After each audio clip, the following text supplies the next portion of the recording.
Chapter 11. Education. Of the 5,127 prototypes I made in the coach house of the cyclone technology for my first vacuum cleaner, all but the very last one were failures. And yet, as well as painstakingly solving a problem, I was also going through a process of self-education and learning. Each failure taught me something and was a step towards a working model. I have been questioning things and learning every day since.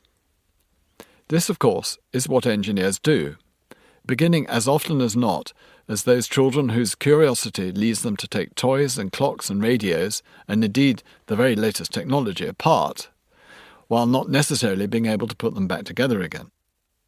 Having studied and practiced engineering, there is nothing quite as instructive as seeing a test fail before your eyes. This is why at Dyson we don't have technicians. Our engineers build their own prototypes and then test them rigorously so that we properly understand how and why they might fail. The action of making the parts to do a test is also really important. It allows you to spot opportunities to do things in different ways, hopefully for the better. Learning by doing, learning by trial and error, learning by failing. These are all effective forms of education. My view, though, especially since Dyson became a global technology company, is that the education of budding and future engineers in all fields, starting at school, is essential as the pace of change and competition intensifies. I think we miss a huge trick in not catering for young people for whom academia is of no real interest if purely cerebral and not applied. Young children love making things, and yet all too often this innate curiosity and experimentation realized and expressed through our hands is stamped out by educational systems that see no virtue in such natural creativity. Because parents and schools are driven to get children through school and into university, and because the education system is geared, notably in Britain, the nation that triggered the Industrial Revolution, to cerebral subjects, the making of things is considered a waste of time, as pupils face the challenge of public exams. And because of this attitude, design and technology are very poor relations in the school curriculum family. Schools tend to be poorly equipped for the subject, and qualified teachers few and far between. The result, aside from a woeful lack of engineers, is the commonly held view that engineers and technicians are somehow lower down the professional and social pecking order than bankers, YouTube influencers, and brand managers. The global economy, however, has moved on apace at an ever-accelerating rate. Driven by new technologies, it needs huge numbers of highly skilled and inventive engineers working, for example, in the fields of robotics, vision systems, signal processing, machine learning, computer architecture and systems, along with aerodynamics, acoustics, thermodynamics, and structural analysis. We could, of course, decide not to engage with this new world and to tend our gardens instead. Yet, however attractive a proposition this might be, the fourth industrial revolution is not going to dissipate any time soon. At the time of the first industrial revolution, there was an equally demanding challenge in finding artisans and engineers with the right skills to shape the railways that spread the gospel and goods of this new world order. In terms of technical education, British governments were slow off the mark. It was left to railway companies themselves and their employees to remedy the situation. From the 1830s, mechanics institutes appeared in Scotland. The following decade, they emerged south of the border. In 1855, the Great Western Railway opened its Mechanics Institute in Swindon. Perhaps it was significant that the Institute's Gothic Revival building resembled a church much more than it did an industrial workshop, for by this time, railways were a kind of fervent religion, and the Great Western the highest church of all. These institutes were places of learning and of entertainment and social welfare too. The Mechanics Institute at Swindon boasted Britain's first lending library, while its comprehensive system of healthcare was one of the models for the country's National Health Service, founded after the Second World War. My godfather ran the Great Western Complex for a while during the war. Such institutes were also funded by industrial philanthropists, including Robert Stephenson, already a world-famous railway engineer, James Naismith, inventor of the steam hammer and pile driver, and Joseph Whitworth, the machine toolist, whose Whitworth scholarships for the advancement of mechanical engineering are still awarded to outstanding students. The money drawn from a donation of £128,000, the equivalent of about $7 million in 2020, he made to the government in 1868. The British public at large were made aware of enormous strides in new engineering skills, not just by the arrival of the railways, but also by the Great Exhibition in 1851, the first expo or World's Fair, visited by a third of the population. Held in a truly revolutionary building, Paxton's Crystal Palace, the exhibition included manufacturing processes and machinery in action, along with a wealth of products made in Britain for export to the world. Altogether, there were 100,000 exhibits, while millions of people, for whom the malodorous earth closet was a staple of life in yards outside their homes, were introduced to penny in the slot, flushing laboratory cubicles. The exhibition was highly profitable, allowing the creation of what became the Victoria and Albert, Natural History and Science Museums, along with the Imperial College, the Royal College of Art, the Royal College of Music and the Royal Albert Hall. This was highly sophisticated public and professional education on an unprecedented scale. To date, postgraduate scholarships awarded by the Commission for the Exhibition of 1851, on which I sat for a few years, have funded 13 Nobel Prize winners. In shaming contrast, there was absolutely nothing challenging in the Millennium Experience of 2000. This was a colossally expensive show of nothing particularly new or worthwhile, housed inside Richard Rogers' capacious and likeable Greenwich Dome. It was meant to be the Great Exhibition revisited for the much-hyped New Millennium. In the event, it displayed no depth, no industry, and no magic whatsoever. Hardly likely to inspire, much less fund, future Nobel Prize winners, the Millennium Experience was a vanity project spearheaded by ambitious politicians. In all, it cost £1 billion, had nothing to teach us or inspire us, and left no legacy. Whereas the Great Exhibition was visited by a third of Britain's population, the Dome hosted less than a tenth. Imagine how much better spent that money would have been on scholarships for young people working to invent and shape innovative ideas, better products, and happier lives for millions of people around the world. I had expectations that Tony Blair's New Labour government, which had inherited the Millennium Experience project when it came to power in 1997, would cancel it and build much-needed new hospitals instead. In a sense, the Millennium Experience was a reflection of Britain's lack of education in science, engineering and technology on the scale needed by the turn of the third millennium.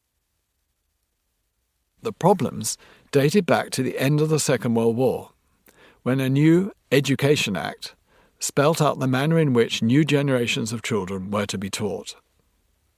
There were selective grammar schools aimed at preparing young people for university, secondary modern schools for those less academically gifted, and technical schools for those who theoretically would replace the very many thousands of engineers and skilled technical workers killed between 1939 and 1945.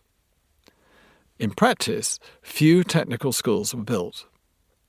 Some spent too much time trying to ape grammar schools. Others taught girls how to cook and keep home. In any case, there was a lack of suitable teachers, while the schools and their curriculum faced hostility from trade unions that, powerful at the time, saw techs as unnecessary rivals to industrial apprenticeships. No more than 3% of British pupils attended technical schools. As these ebbed, a new generation of comprehensive schools had, and still have for the most part, little to offer in terms of design and technology courses. Under-resourced and lacking status, design and technology in schools needs all the help it can get from outside sources. Of course, our schools and universities need to teach subjects like philosophy, ethics, and pure maths. Music and art too should be given at a school. Yet the shortfall in the number of hands-on engineers society relies on ever increasingly to make knowledge-based and connected economies work has to be made up somehow. Unfortunately, education has become, in recent years, more and more about how much a young person can spew out in an exam setting. The idea that we should learn parrot fashion, repeat facts back in an exam and then forget them, is misplaced. This approach may suit some professions, though I can't think which. But for disciplines engaged in problem solving, like engineering, it simply doesn't work. People who do well at exams at school are not necessarily those who do well at work. Students are rewarded for following the train of thought set in textbooks. If they think for themselves or question textbook knowledge, examiners can't give them the marks their original minds may well deserve. I love the story of Concorde engineers at the early design stage of the supersonic airliner, making paper planes and throwing them around in their drawing offices to test ideas for the ideal wing. Some of these models are in the safekeeping of the Science Museum in South Kensington, a happy reminder of how things teachers and examiners might well disapprove of, throwing paper planes in class, might just lead some young people towards some of the greatest designs of all time. Children appear to be born with the desire and ability to make things, to experiment and play. This is a gift lost by all too many adults, but especially in a robotic world of the future, humans need to be more creative than ever, to dream up, invent and make things that a machine, for all its algorithms, might find hard to imagine and give shape to. Frank Whittle is a good example of how you don't need to be good at exams at school to change the world. Having left school at 15, he became a test pilot. His was a life of learning and tenaciousness as he went on to get a double first at Cambridge and then to invent the jet engine, changing the course of aviation and our lives with it. Education should be about problem solving rather than retaining knowledge simply to pass exams. Problem solving is something young people are naturally good at. Because there is a huge shortage of engineers, we need a way of educating young people that makes the subject as wonderful and exciting as it is. In Britain alone, we lack something like 60,000 engineers, and yet, partly because of the way the subject is not taught at school, all too many young people feel it can't possibly be for them. Surely it's just about bridges, tunnels, and perhaps aircraft. No. Although these things are exciting to work on, today engineering covers an enormous and eclectic territory, embracing software, robotics, vision systems, and virtual reality. It can be about helping the elderly, infirm, and ill.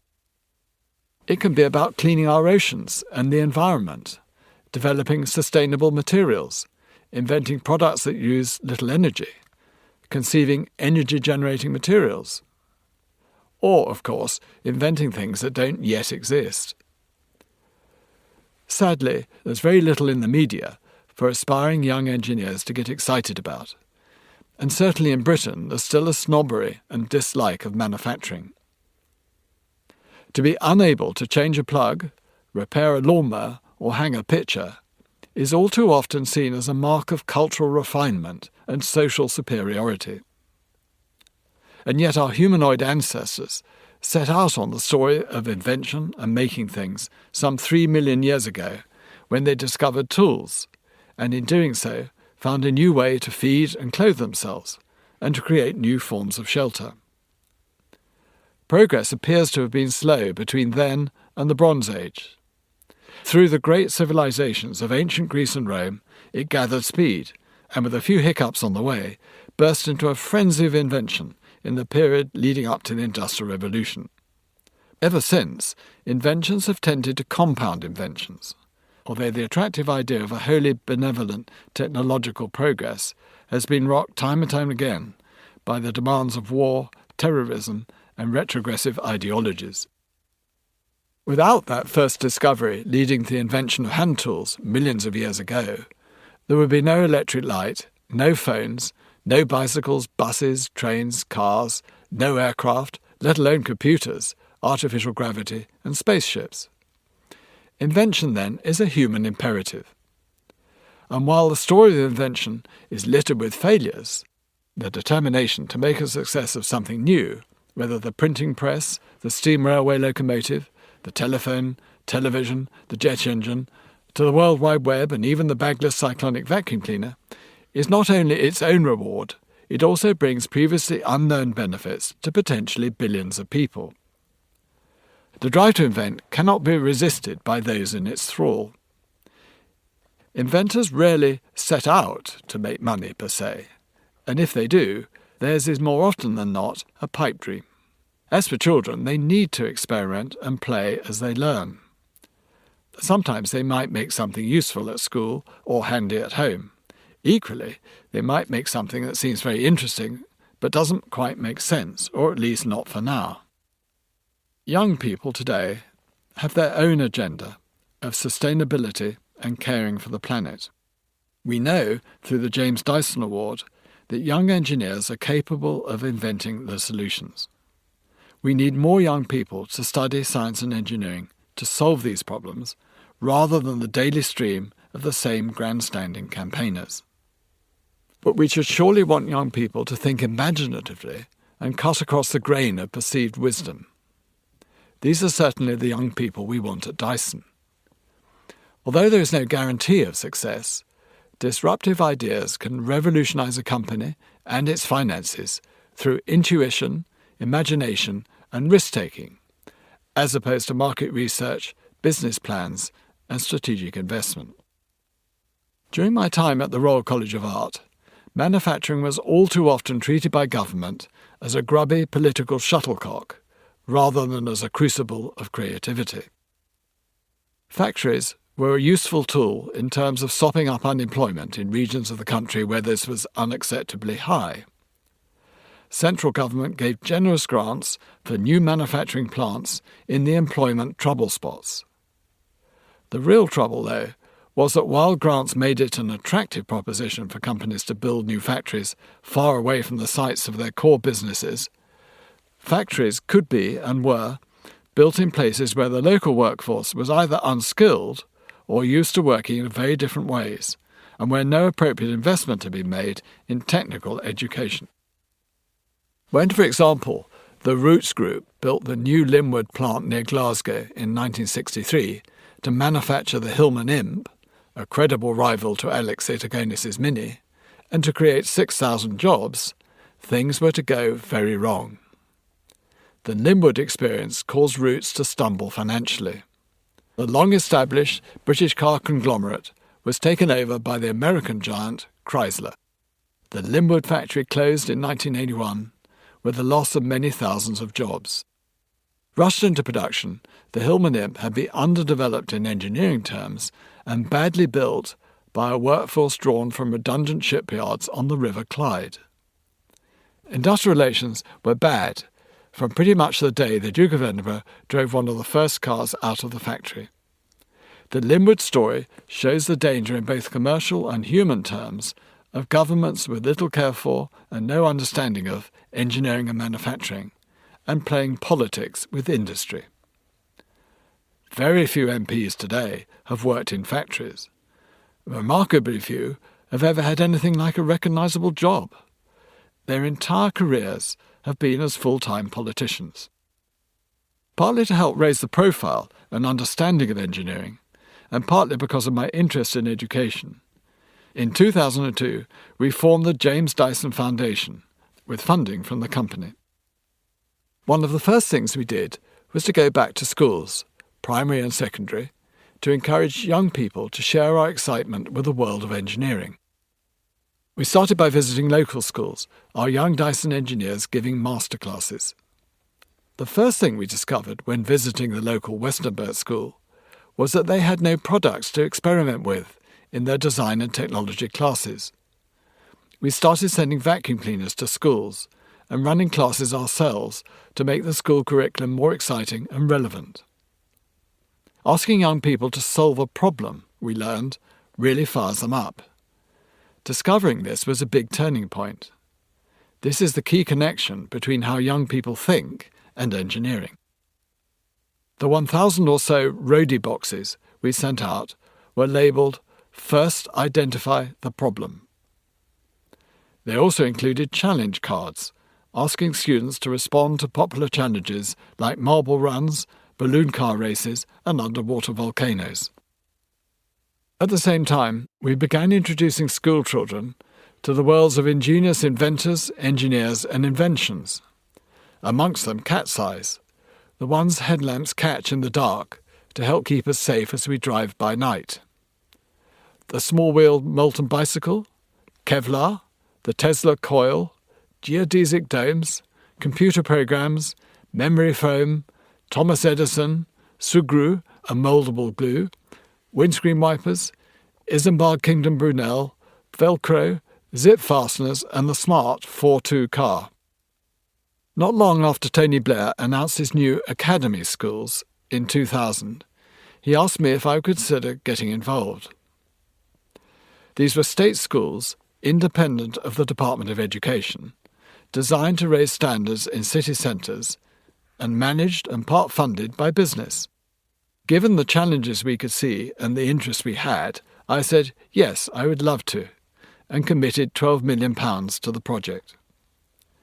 We wanted to establish what would be a sixth-form college feeding into local universities, Bath and Bristol Universities have excellent engineering faculties, and to teach young people design, technology and engineering. Bath City Council suggested we bought the old Stotherham Pit, Quayside crane factory and redevelop it. Innovative steam and electric cranes made here in Bath had been sold successfully around the world. The site was very close to where Jeremy Fye had built his new Rotork HQ in the 60s, facing the River Avon along the lower Bristol Road. The City of Bath said it was keen to demolish the Victorian factory. We asked Chris Wilkinson to design a scheme to replace it. Its architect, however, Thomas Fuller, had moved from Bath to Canada, where he designed the Canadian Houses of Parliament in Ottawa. We received several letters of protest from Canadians and others. I went to see Sir Neil Cousins at the body in charge of listing at English Heritage to try to persuade them not to list the building, as a listing would mean that the building would have to be painstakingly restored to its original state and could not be demolished. He told me that Bath Council, the very people telling us to demolish it, had applied for listed status 2 years earlier. Chris Wilkinson designed another scheme incorporating Fuller's factory. Time ticked by and costs mounted as one by one we complied with all the city's stipulations, including a new river wall, an arcade by the road for pedestrians, a footpath, and not least a bridge across the River Avon for fire engines. At this point we had a great design, but strangely Bath City Council backtracked and told us we would have to share the site with Bath Spa University. I said this site wasn't big enough. The council then asked for sealed bids for the whole site. Who would offer to pay the most? We lost to Bath Spa University, which then dropped out 6 months later, leaving us back in the frame. We really were being given the runaround, but it only got worse. Before I could speak, limited by law to just 2 minutes, at the council's public planning permission meeting on the project, we heard long speeches from the Environment Agency condemning the site and the city architect urging people to vote against our building. The vote did go our way, but the scheme was referred to the Secretary of State, Estelle Morris, at the insistence of the hostile city architect. The city architect's advice, as the council subsequently told us, was entirely false. I was in China when I got a call from Estelle Morris to say that unfortunately the referral could not be reversed. After we had spent $4 million on the project and invested a great deal of time and emotional energy, the end came for me when I went to see the Blair government's Education Secretary, Ed Balls, at the House of Commons. I wanted to know if the government was still serious about the Bath Academy. He said no. Well, at least we knew. When in 2010 the Labour government was replaced by a Conservative and Liberal Democrat coalition, the new Secretary of State for Education, Michael Gove, said that he wanted to do the Bath School. This was soon after the publication of a report I had written at the invitation of David Cameron, the new Prime Minister, Ingenious Britain, making the UK the leading high-tech exporter in Europe, looking at ways in which Britain might reawaken its innate inventiveness and creativity. The report was an opportunity to put forward my own views and those of some of Britain's leading industrialists, scientists, engineers and academics in a coherent form. Britain could, as the Prime Minister hoped to hear, become Europe's leading generator of new technology, with industry, science and technology creating jobs and wealth. Britain was in the depths of a recession at the time, and evidently over-dependent on financial services, and yet this is a country that to date had produced 116 Nobel Prize winners, second only to the United States, 320 at the time in 2010, with 5 times the population of Britain. The biggest challenge for the government was to bring about a culture in which science, technology and engineering were held in high esteem. This came down to education. We needed, as we do even more 10 years down the line, to nurture young, creative minds with students pursuing science, technology, engineering and mathematics, the STEM subjects in the national curriculum, in further and higher education. I said I would employ 3,000 extra engineers overnight if I could find them. They were not available. In surveys, school children were saying they wanted to be fashion models, YouTubers, celebrities, or simply rich. And yet if more had the opportunity to study enthusiastically and creatively taught science subjects, they might well enjoy working in engineering, science and research-based companies. Beyond this, the government needed to commercialise the knowledge we have in our world-renowned universities, encouraging the practical application of blue skies research in order to create world-beating products. There must be new ways, I wrote, of financing investment in high-tech and other companies with fresh and committed support for research and development. With long-term government vision, focus and support, the nation's instinctive talent could propel Britain forward out of recession. The global economy had taken a nosedive in 2008, but we had brilliant minds, I said, and a good dose of obstinacy, which was ideal, really. Cameron and the Chancellor of the Exchequer, George Osborne, subsequently enshrined in law the fiscal recommendations of the report, centred on high tax relief for research and development spending, up to 220% of the money spent. This was designed to avoid the government having to pick winners, at which they are notoriously bad, but instead to help those who had already invested in themselves. Technology entrepreneurs who had spent their own money on research would be able, at the end of the tax year, to recover 100% of the money they had spent on research, even though they might not yet be paying tax. Tax relief was also given to people investing in technology startups.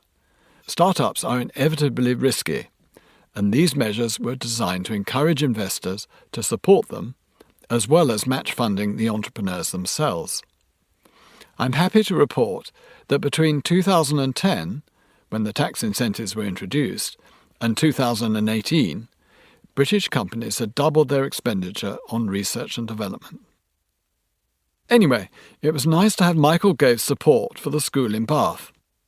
So we went back to the City Council, saying that we had the go-ahead from the Secretary of State for Education, even though it was an unusually expensive scheme due to its location and the demands of the Council for a fire engine bridge, a riverbank cycle path, and many other add-ons. They said no, they had enough schools. Since then, nothing has happened on the River Avon site. But the James Dyson Foundation refused, in a quiet if determined way, to abandon Bath. While our experience with local and national politicians had been, to put it politely, discouraging, I felt we really had to do something to prove the value of design and technology in schools. In 2012, we decided to focus the Foundation's attention on 5 Bath schools: Ralph Allen, Chew Valley, Hayesfield Girls, Wellsway and Ridlington. With the school's support, they put up a quarter of the money, we brought real-life engineering into classrooms along with high-tech equipment like 3D printers and laser cutters. The project lasted 6 years, during which time the uptake of the new Design and Technology GCSE courses in the Bath schools rose from 23 to 32%. While just 16% of girls chose Design and Technology in 2012, this was up to 38% in 2018. The project introduced the students to what engineering is really about, and in doing so opened up the possibility of engineering as a career for girls as well as boys. Among the female uptake, 3 times the number of girls expressed an interest in becoming an engineer. The success of the curriculum lay partly in the fact that students were excited about the idea that jobs they might take up in the future had yet to be invented. By the time they left college, technology would have moved on in yet further leaps and bounds. There was also the real-world problem-solving nature of the projects that were set and their relevance to the students' lives. The teachers, who enjoyed the courses, found that they helped improve students' ability in maths and physics. By the 3rd year, we really felt we were achieving something. The schools, their students and teachers were defying the national odds. It all seemed very exciting, an adventure for both us and the schools. But when we spoke to the government in 2015, Michael Gove, as Secretary of State for Education, was busy downgrading design and technology in schools across the country.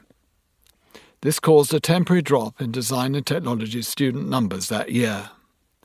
More, I think, because parents were worried that this might not be the best course to help their children get into university, rather than the attitude of pupils themselves. Numbers were back up again in 2017-2018. Over the 6 years of the Foundation's engagement with the 5 Bath schools, uptake in design and technology in Britain as a whole fell by 54%. This was very upsetting, and I let it be known. 40% of British employers were reporting a shortage of science, tech, engineering and maths students, and there was clearly an urgent need for more engineering graduates. Yet Michael Gove was continuing to push focus on the English baccalaureate and the core school subjects at the expense of design and technology. The situation was made worse by funding cuts. Because it needs tools and other equipment, design and technology is an expensive course compared to others based on textbooks. It is easy for schools to make significant cuts in their budgets by abandoning design and technology. Partly because of this policy, A-levels in design and technology were no longer needed for students applying for engineering courses at British universities. What this meant was a further separation of academic from practical research and manufacturing, as if design and technology was just old-fashioned woodwork for boys, and neither academically rigorous nor challenging. In 2010, David Cameron had asked me to sit on the Prime Minister's Business Advisory Group, something I did for 5 years. We met at 10 Downing Street every 3 months to discuss the issues that face businesses.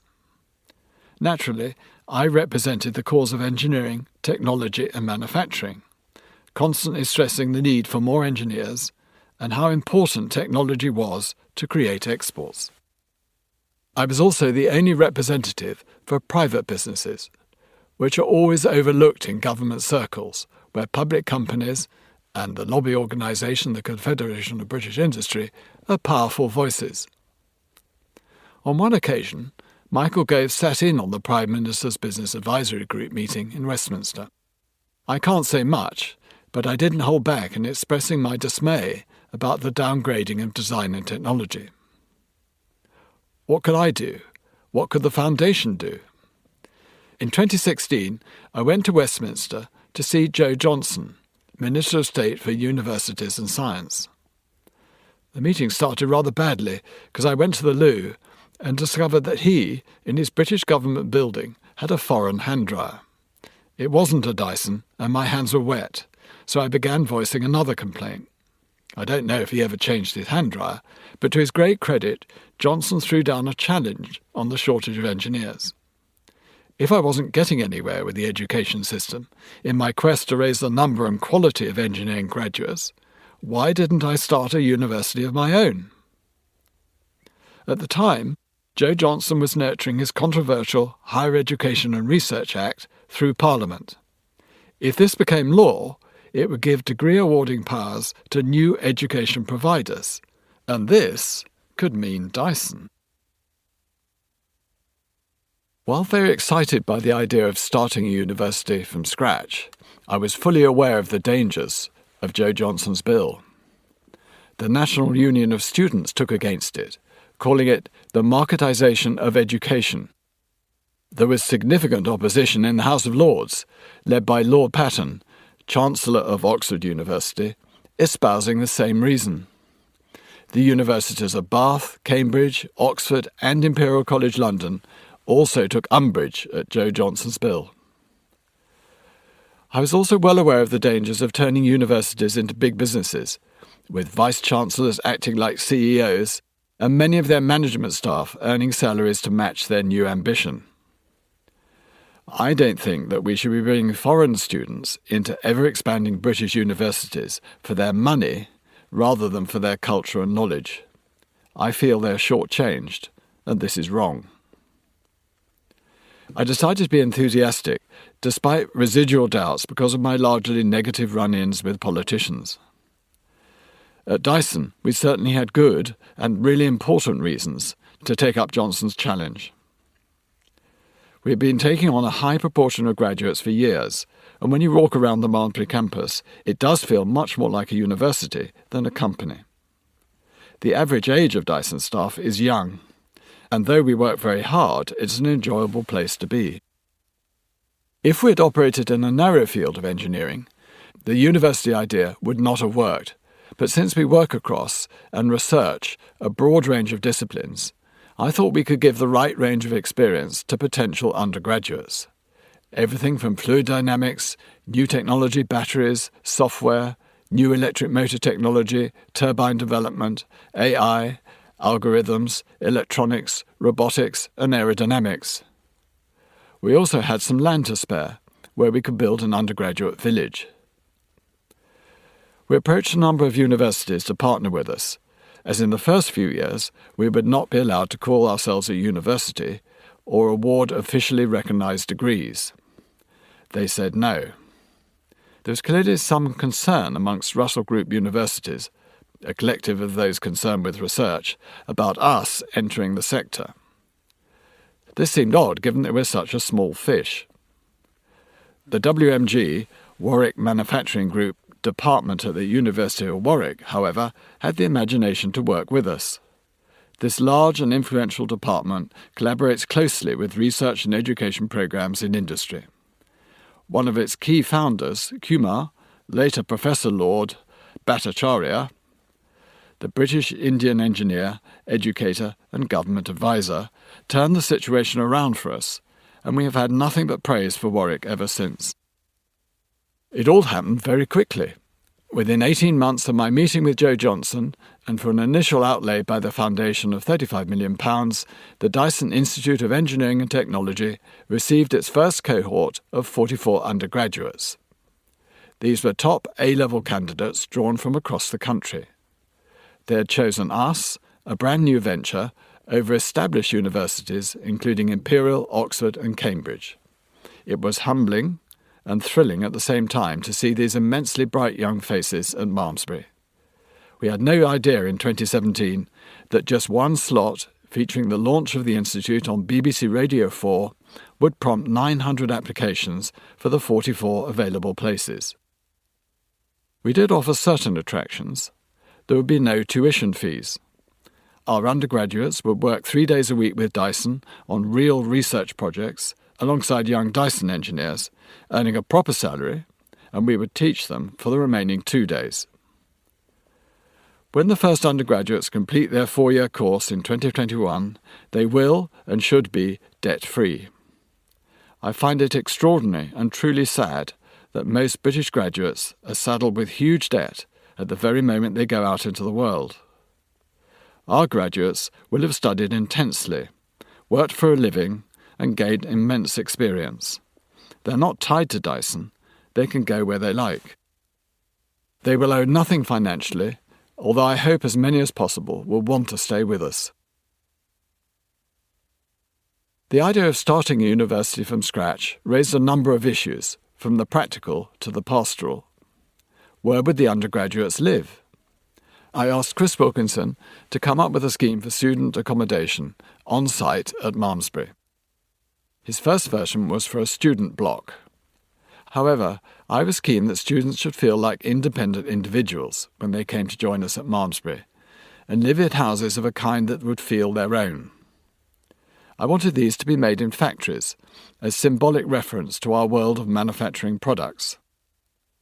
I remember the Canadian exhibit called Habitat at the Montreal Expo, designed by Moshe Safdie, with concrete box apartments juxtaposed at right angles and cantilevered on top of one another. Ours were to be rectangular boxes built from CLT, cross-laminated timber, a sustainable material, for the floors, ceilings and walls. Insulation would be put on the outside of the box and the entire structure clad in aluminium. The timber sequesters carbon from the atmosphere, and as we would need virtually no heating because of the wonderful insulating properties of the material, our student houses would be sustainable. So Chris and I agreed on something new, a cluster of factory-built pods, each a home of its own that could be slotted, fully fitted out, into place on site overlooking the Wiltshire countryside. A number of the pods spaced regularly through the scheme are kitchens, where undergraduates can cook and eat together. Joe Crone, our wonderful 3-star Michelin head chef, teaches them to cook, and laundrettes where they can easily wash their clothes. One pod is allocated solely for students to receive their online orders. I really enjoyed designing an all-in-one piece of thick bentwood ply to form a desk, folder store, and a bench for each pod.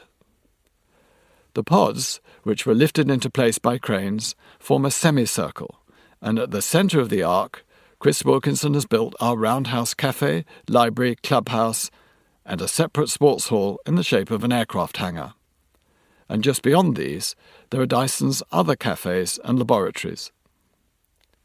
We knew we'd be taking on the care of young people, many of them away from home for the first time. What's more, theirs was to be no easy ride. Undergraduates at the Institute, a third of whom are women, work 47 weeks of a year, much longer than the 22 weeks at other universities, but they've certainly been up for the challenge. In 2020, by which time we had 150 students, we were the first institution in the UK to receive new degree-awarding powers. It was a challenging journey to get these powers, but this is quite right, since we're being trusted with the most vital ingredient of a young person's future. We, for our part, are putting our faith in these young engineers and in the revolutionary technologies that they will pioneer, investing in them and backing them with a supportive environment that encourages risk-taking and new ideas. The aspiration is that they choose to remain here long after graduation and quickly become the leaders of the business.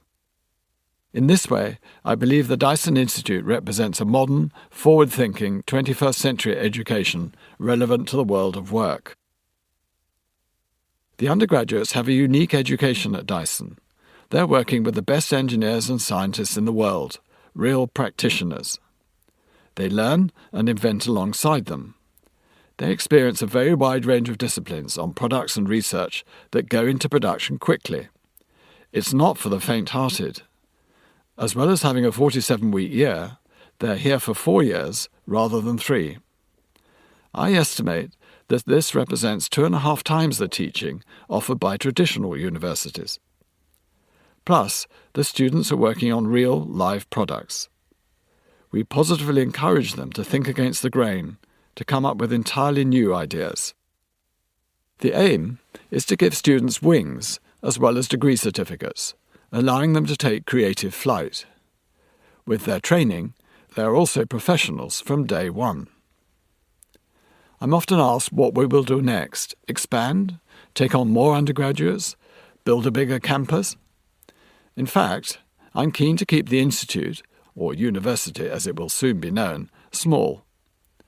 We certainly have all the space we need to expand at our Lavington, but I think bigger will spoil the special experience undergraduates have here. For one thing, there would be the danger of the ratio of undergraduates to Dyson engineers getting out of kilter, and I don't want to lose the sense of excitement we enjoy here. However, we would like to offer master's degrees and doctorates soon, if not straight away, and perhaps in time we might want to start something similar in Singapore. We certainly want our undergraduates to have the experience of working in our overseas centres. They have been very excited by this, but in 2020, conditions surrounding the COVID-19 pandemic, both political and practical, meant that this was, well, temporarily at least, out of the question. It has certainly been more than worthwhile. One day, in October 2020, I received an email out of the blue. I share it here for obvious reasons. Education can be so very exciting and rewarding. The email read, "Good morning, James. Thank you for your praise and thank you for starting the Institute in 2017. I'm having a fantastic time. Here is a brief summary of my achievements this year. Averaged a first in my first-year studies for a University of Warwick engineering degree. Designed and built an automated system for the Dyson Motors Advanced Test Systems and Validation Team. Completed LabVIEW Core 1 and 2 certifications. Became an AWS Certified Cloud Practitioner whilst deploying a cost-saving improvement to the Dyson Cloud infrastructure at Dyson's Bristol office. Learnt about rotor dynamics and used CAD to construct a visualization rig whilst working in the Dyson Motors mechanical team. Pitched and led a summer series project on capturing microplastics from our waterways, which won the Most Linked Project to the UN Sustainable Development Goals award. All the best, William Thoburn, undergraduate engineer, the Dyson Institute of Engineering and Technology." I give talks about design, as does Jake, to the undergraduates. I like to show them products where engineering and design are one and the same thing, and all the better for it. Like the Toyo floor lamp Achille Castiglione designed for Floss in 1962. It's designed around found components, a fishing rod for the upright, complete with fishing line fair leads, a sealed car headlamp, and an exposed transformer, better for cooling, that acts as ballast. It's a design that expresses its engineering, while at the same time being an elegant and clever work of art. It makes me smile. It's a very good lamp, and it feels as fresh as ever, even though the design is now 60 years old. I don't ask undergraduates to go away and make a contemporary equivalent of the Toyo lamp, but to understand that design is about expressing the engineering or technology inside the product, not styling or about trying to be contemporary for the sake of it. Beyond our own nascent university, the Foundation had long been involved with the funding of research at established universities for purely altruistic reasons. The guiding principle of the Foundation is to inspire the next generation of engineers. We work closely with the University of Cambridge, Imperial College London, and the Royal College of Art.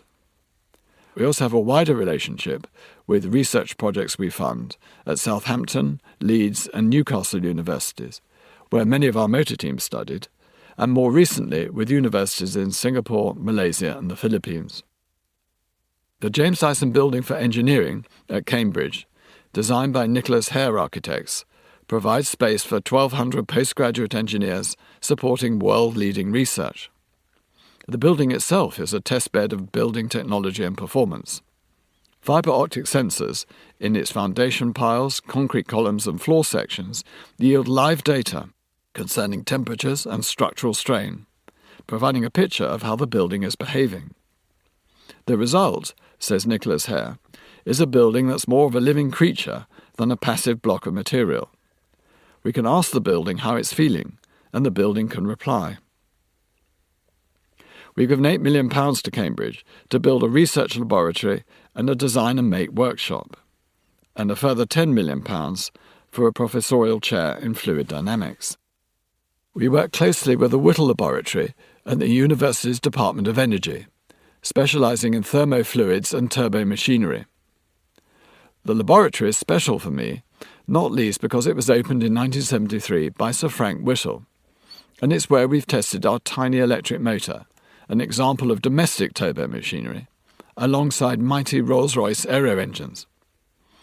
Rolls-Royce is an industrial partner here, alongside Siemens, Mitsubishi Heavy Industries, and the Centre for Doctoral Training in Future Propulsion. In May 2019, the Dyson School of Design Engineering at Imperial College, founded 5 years earlier, moved into a new home on the junction of Exhibition Road and Imperial College Road in South Kensington, in a handsome 4-storey Edwardian Baroque former post office building. The building dates from the time when Britain's imperial power reached its zenith. Britain gave up its empire after the Second World War, but its global reach in terms of advanced engineering and design remains considerable. The red brick and Portland stone building is right next door to the Science Museum. I'm really pleased about this. Many British children have been excited by science and technology here over the decades, some going on to study at Imperial College itself. The Victoria and Albert Museum is just across the road, with its academic connection to the Royal College of Art. Actually, the RCA was founded here before it moved up the road to Kensington Gore, opposite the Albert Memorial. The new school at Imperial College teaches a highly practical 4-year, full-time MEng course in design engineering. It is already many times oversubscribed, with 50% of its intake female, which I hope demonstrates to politicians both the importance and attractiveness of engineering education. Having my name on these buildings and projects might seem like an act of personal vanity, but it's also, in the American tradition, partly a way, I hope, of encouraging others to put their money into the coffers of university colleges. The aim is not to privatise education, but to invest in areas of education where Britain is lacking and needs all the assistance it can get, whether in existing universities or in altogether new ventures like the Dyson Institute of Engineering and Technology. Although I graduated in 1969 from the Royal College of Art, rather a misnomer, as 80% of its students studied design and not fine art, I had retained links with it. In particular, I was keen to support the RCA's pioneering teaching of both engineering with design through its design engineering course, a cause after my own heart and which I had proselytised during my career. I had recruited all of my early engineers from this course, and in the early 90s became an examiner of the final degrees. This led to my being voted onto the council a few years later under the Provost Lord Snowdon. Sir Terence Conran succeeded Snowdon as Provost, and I succeeded Terence in 2011. Besides it being my alma mater, I was extremely fond and proud of the RCA. It was founded as the Government School of Design in 1837 by Prince Albert to improve the design of the manufactured objects at the height of the Industrial Revolution. The royal connection has continued through the special interest of Prince Philip, who is very astute on what is and what isn't good design, and a champion of design engineering. The RCA's principal home is the classic 1960s Casson-Conder building at Kensington Gore. The college is wholly postgraduate. Its annual degree show is generally considered to be the vision of future design and its stars, as well as being one of the most visited and popular attractions in London. The RCA has held the position of the world's leading art and design college for many years. When the college needed to expand its campus at Battersea, the Foundation was happy to help. We gave £5 million for the new James Dyson building, close to Battersea Bridge, part of which would house incubator units, where graduating designer engineers could continue development of their degree projects, put them into production, and then on sale. Here they would have workshops, as well as advice about patents and the commercial world. The RCA would link them with investors to provide early capital. In its early years, I chaired the Innovation RCA board, which ran this area of the college. It has been hugely successful. Silicon Valley investors are lucky if 10% of the startups they back succeed, whereas the RCA incubator unit has a 90% success rate. In fact, the college as a whole has 20 times more startups emanating from their courses than the second highest university in the field, Cambridge. I believe this is because the product ideas come from imaginative engineers and designers with a burning passion for their products, rather than from people just trying their luck at being entrepreneurs. On one occasion, I showed George Osborne, who was the Chancellor of the Exchequer at the time, around Imperial College and the student projects there. I was talking to him about the importance of engineering and technology when he said, "What about the importance of design?" So I explained. When the Royal College of Art was offered the chance to buy a whole block in Battersea by Chelsea Estates, and they needed £54 million to buy the block, I remember what George had said at Imperial, and wrote a very short letter, on the off chance, mentioning only that the RCA spawned the most startups. I was most surprised and delighted when a letter came by return post offering the £54 million. My interest in helping start the RCA incubator units matches my desire with the James Dyson Award to encourage undergraduates to develop solutions to problems using technology and design together. The success of both the RCA unit and our James Dyson Award winners is proof both that young people do create successful change in products and technology, and that it comes about by combining the two disciplines of research with design. It also busts the myth that engineers and designers can't start and run successful businesses. When I was trying, unsuccessfully, to raise capital to start my vacuum cleaner business, all the venture capitalists turned me down, with one even saying that they might consider the opportunity if I had someone heading up the company from the domestic appliance industry. This was at a time when that industry was vanishing from Britain because, taken as a whole, its products were uncompetitive. By 2020, the James Dyson Foundation was reaching over 200,000 students a year, and we had given £100 million for charitable causes. For me, one of the most satisfying ways of encouraging engineering students around the world has been the James Dyson Award. Established in 2002, this followed naturally from my plea that design should be integrated with engineering and technology, encompassing invention and problem-solving. The James Dyson Award was to challenge university students to solve a problem dear to their hearts through a product that could be put into commercial production. What is astonishing is the sheer number of entries, the brilliant ideas students from around the world have, and their collective desire to make the world a better place. From the earliest days, students began solving problems encountered by the disabled, those suffering from debilitating disease, and the elderly. In recent years, there have been a growing number of ideas for improving sustainability. When selecting winners, it became invidious to choose between the wonderful projects in the wider brief and those focusing on sustainability. And we now offer a special new award for sustainability alongside the existing broader category. We were running the award in 27 countries by 2020 and have supported over 200 inventions financially. We award a national winner and 2 runners-up in each country and give 2 international awards, one for the best in the world and a second for the best sustainability-focused entry, both of which are worth £30,000 in prize money, with an additional £5,000 going to their university. The prize money can help them start a business, making the product they've worked on so diligently, as many have, or allow them more time to research. Incredibly, 60% of the winners go on to successfully commercialise their ideas. In 2020, for example, Judith Giro-Bene from Tarragona in Spain developed the Blue Box, an at-home biomedical breast cancer testing device that uses a urine sample and an AI algorithm to detect early signs of the disease. Unfortunately, I've witnessed firsthand the harrowing effects of breast cancer in my family, and as scientists and engineers, we should do anything we can to overcome this terrible disease. Judith began this project when she read that dogs can detect cancer in humans. The device is linked to an app in the cloud which collates data from millions of cancer patients and determines the cancer and type of breast cancer.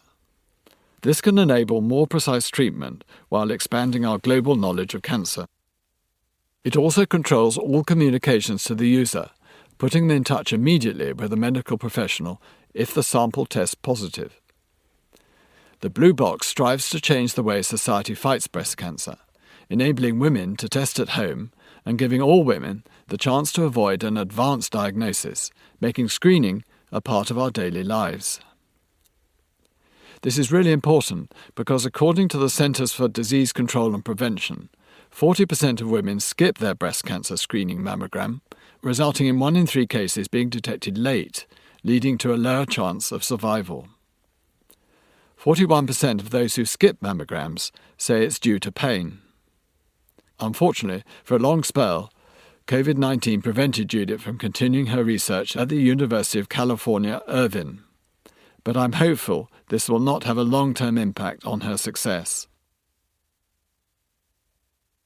The 2020 sustainability winner was Kavi Aaron Meg, a student from Mapur University in Manila, who used a film of vegetable waste spread across windows to generate electricity, a solar panel on ordinary window glass. The thing that particularly impressed me about Kavi was his resolve and determination. Having failed to make the national stage of the award in 2018, he stuck at it and further developed his idea. This will be a vital character trait as he embarks on the long road to commercialization. The particles in Kavi's material absorb UV light, causing them to glow. As the particles rest, they remove excess energy. This excess energy bleeds out of the material as visible light, which can then be transformed into electricity. Because it works with UV light, electricity can be generated when the sun is not shining. As mentioned, Kavi discovered that the film applied to the glass could be made of waste crops. This is resourceful because the Philippines suffer severe weather disruption, with farmers losing much of their produce as a result. Rather than leave crops to rot, Kavi sought to use them as a UV-absorbent compound for his substrate. After testing nearly 80 different types of local crops, he found 9 that show high potential for long-term use. These are 2 very bright breakthroughs. They are also just 2 of more award-winning students than I can possibly find room for in a chapter of a book.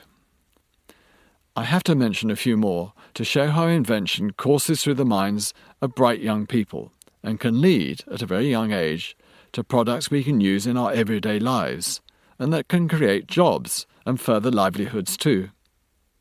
These people are not just talking and grandstanding, they're actually driving change. The UK national winners in 2020 were the Tyre Collective, 4 students who set out to solve the enormous yet little discussed microplastic problem of tyre wear. Every time a vehicle brakes, accelerates or turns a corner, the tyres wear down and throw out tiny fragments, producing 500,000 tonnes of tyre particles annually in Europe alone. These particles are small enough to become airborne and can have an adverse effect on health. They can be swept into waterways and oceans, eventually entering the food chain. The device the Tyre Collective designed is fitted to the wheel and uses electrostatics to collect particles as they are emitted from the tyres, by taking advantage of various airflows around a spinning wheel. Under a controlled environment on their test rig, the prototype can collect 60% of all airborne particles from tyres. Once collected, the particles can be recycled or reused in new tyres or other materials. In Australia, Edward Linacre from Melbourne Swinburne University of Technology created his airdrop irrigation system and was awarded for it in 2011. Airdrop pumps air through underground pipes in dry land, lowering the temperature to the condensation point. The water produced is moved to nourish the roots of the plant that would otherwise wither and die in conditions of extreme dry heat. Edward had studied the Namib beetle, an ingenious species that lives in one of the driest places on Earth. With half an inch of rain per year, the beetle survives by consuming dew it collects from the hydrophilic skin on its back in the early mornings. Even the driest air contains water molecules, while biomimicry is clearly a powerful weapon in an engineer's armoury. Edward's research suggested that 11.5 millilitres of water can be harvested from every cubic metre of air in the driest of deserts. Other memorable projects have included Isis Schiffer's eco-helmet, a radial honeycomb folding paper helmet designed for use by bike rental companies, James Roberts' MOM, an inexpensive, electronically controlled, inflatable incubator constructed to decrease the number of premature child deaths within refugee camps, and Lucy Hu's Marina Tex, a biodegradable alternative to single-use plastic, made of organic fish waste and locally sourced red algae. It is encouraging through the award to see a real gender balance amongst the winners. Deirdre's and my interest in health has been reflected in the James Dyson Foundation's contribution to medical research. By 2020, we had donated £35 million to this truly vital endeavour through Breakthrough Breast Cancer, the children's cancer charity CLIC Sargent, the Meningitis Research Foundation, Cure EB, epidermolysis bullosa, a genetic skin blistering condition that affects over 500,000 people worldwide, and the Formula 1 champion Jackie Stewart's Race Against Dementia, with its groundbreaking work in keeping brain tissue alive. We've also been able to contribute, through both the James Dyson Foundation and our family charity, the James and Deirdre Dyson Trust, to the cost of the Dyson Centre for Neonatal Care at the Royal United Hospital, Bath, which opened in 2012. The hospital asked Deirdre to paint something. She gave them a large triptych that covers the wall facing the entrance. This gentle, sunlit building, designed by Field and Clegg Bradley Studios, has allowed new forms of therapy for newborn and often premature babies in need of special medical care. It has a particularly satisfying plan by which children are moved around the building as they get progressively better and out happily into the wide world and home.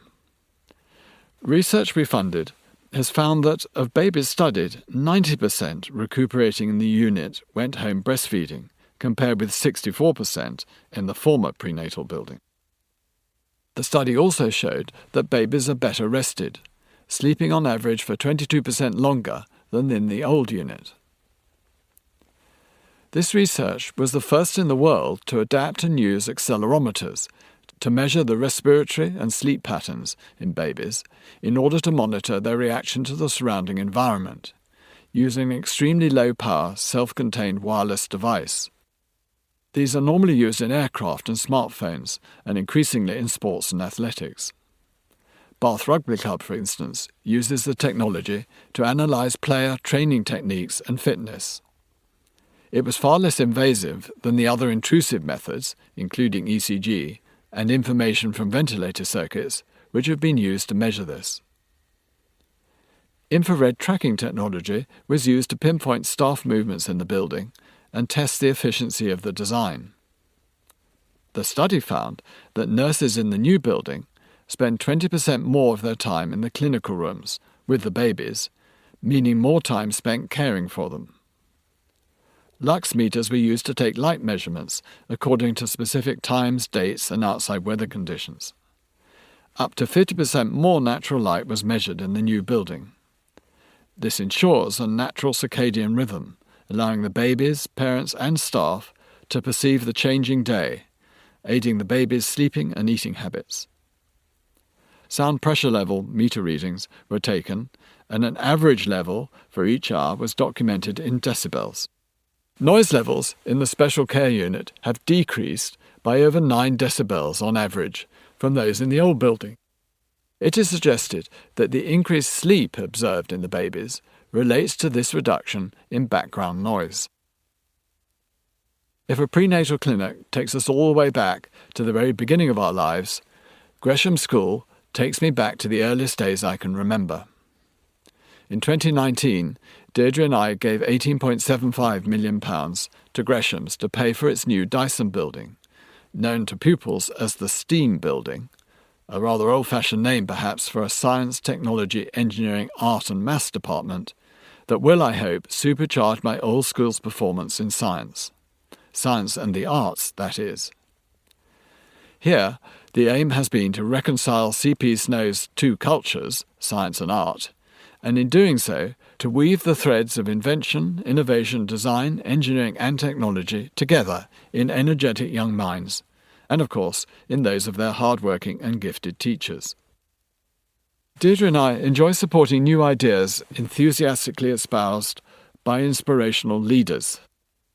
When I spoke with Douglas Robb, Gresham's headmaster, he said he wanted the school to be at the forefront of encouraging engineering and science amongst his pupils. I hope this building will do just that. I've observed that from the age of around 6, children are very engaged. They're inventive, dreaming up ideas, and curious, wanting to know how things can be made. Yet these traits get stamped out of them, partly by the system, and partly because the teaching of these subjects in schools has not kept up with the pace of technological change.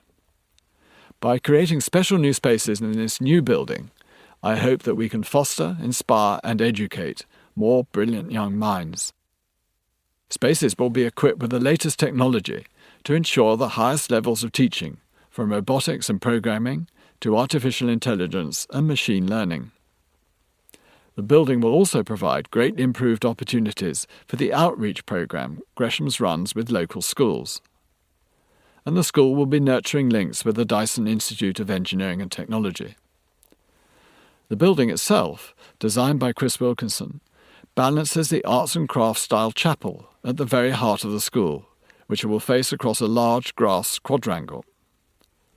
Besides the 10 years I spent singing in this wonderful chapel, I happen to have been christened there in 1947. There is also a charming remembrance plaque in Latin to my father beside the altar. The new building is constructed of bold steel joists and huge glass panels.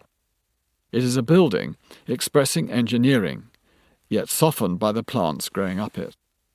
Inside, there will be unexpected spaces, such as an auditorium based on a massive stair that doubles as a place to meet and sit on, space where budding young scientists and artists might share their education. I hadn't been back to Gresham's all that much since I left to go to art college in London. I was invited by a delightful previous headmaster, John Arcor, to a speech day and to give the prizes. I was entertained by a group of teachers, one of whom had taught me, and pupils performing Malcolm Arnold's piece with 3 Dyson vacuum cleaners amongst the instruments. Normally, speech day is held in their large and romantic open-air theatre, scene of the several Shakespeare plays that we put on for visiting parents. I was delighted to see my wonderful old headmaster, Logie Bruce Lockhart, shortly after we made the donation. Sadly, Logie died before I could take him round the steam building. He was a kind family friend, and I would very much like to have done so, for this was my way of repaying him and the Norfolk School that had been so charitable to me after my father died. Gresham's was my life. Not only did I begin my learning there, I lived there and took huge advantage of the grounds and facilities. It was very hard to leave all of that behind, that idyllic setting and my childhood friends, when I set off for London. My parents, of course, had lived that life even more than I had. Gresham's is also a school that has produced more than its fair share of scientists and inventors, along with actors, musicians, poets, farmers, and, of course, spies. Our family charity motto, Latin, of course, as my father would have expected, is Nunquam tendere cessa, or never give up trying. This is my hope for future generations of young people at Gresham's and beyond through colleges, universities, laboratories and, yes, factories. Oh, and art schools both in Britain and around the world. I suppose we might have chosen custodiant currit, keep on running. But never give up trying serves, I think, perfectly well.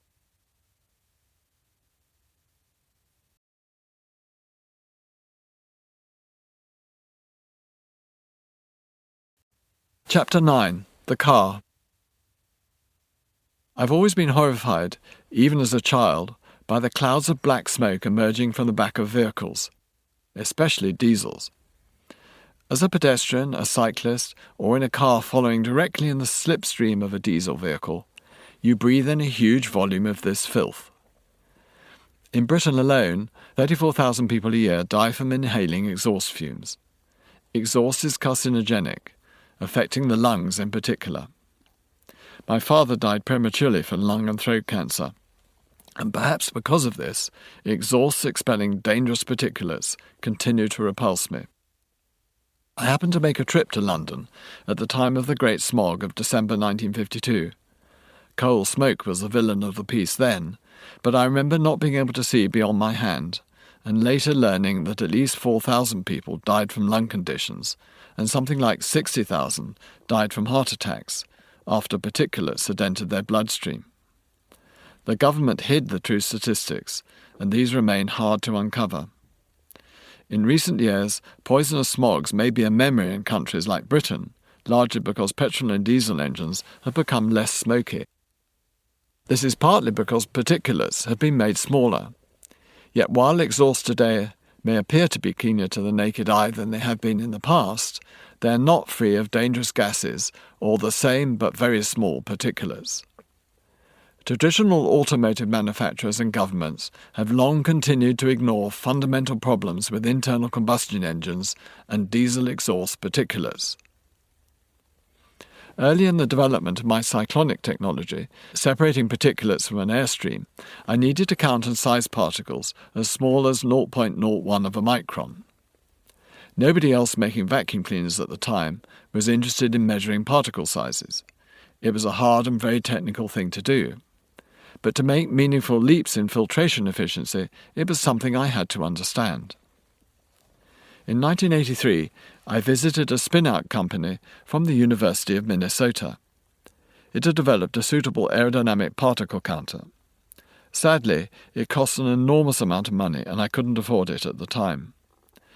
While I was with them, however, the Americans showed me a report from the U.S. Bureau of Mines that set me off in a new direction, exploring the dangers of diesel fumes.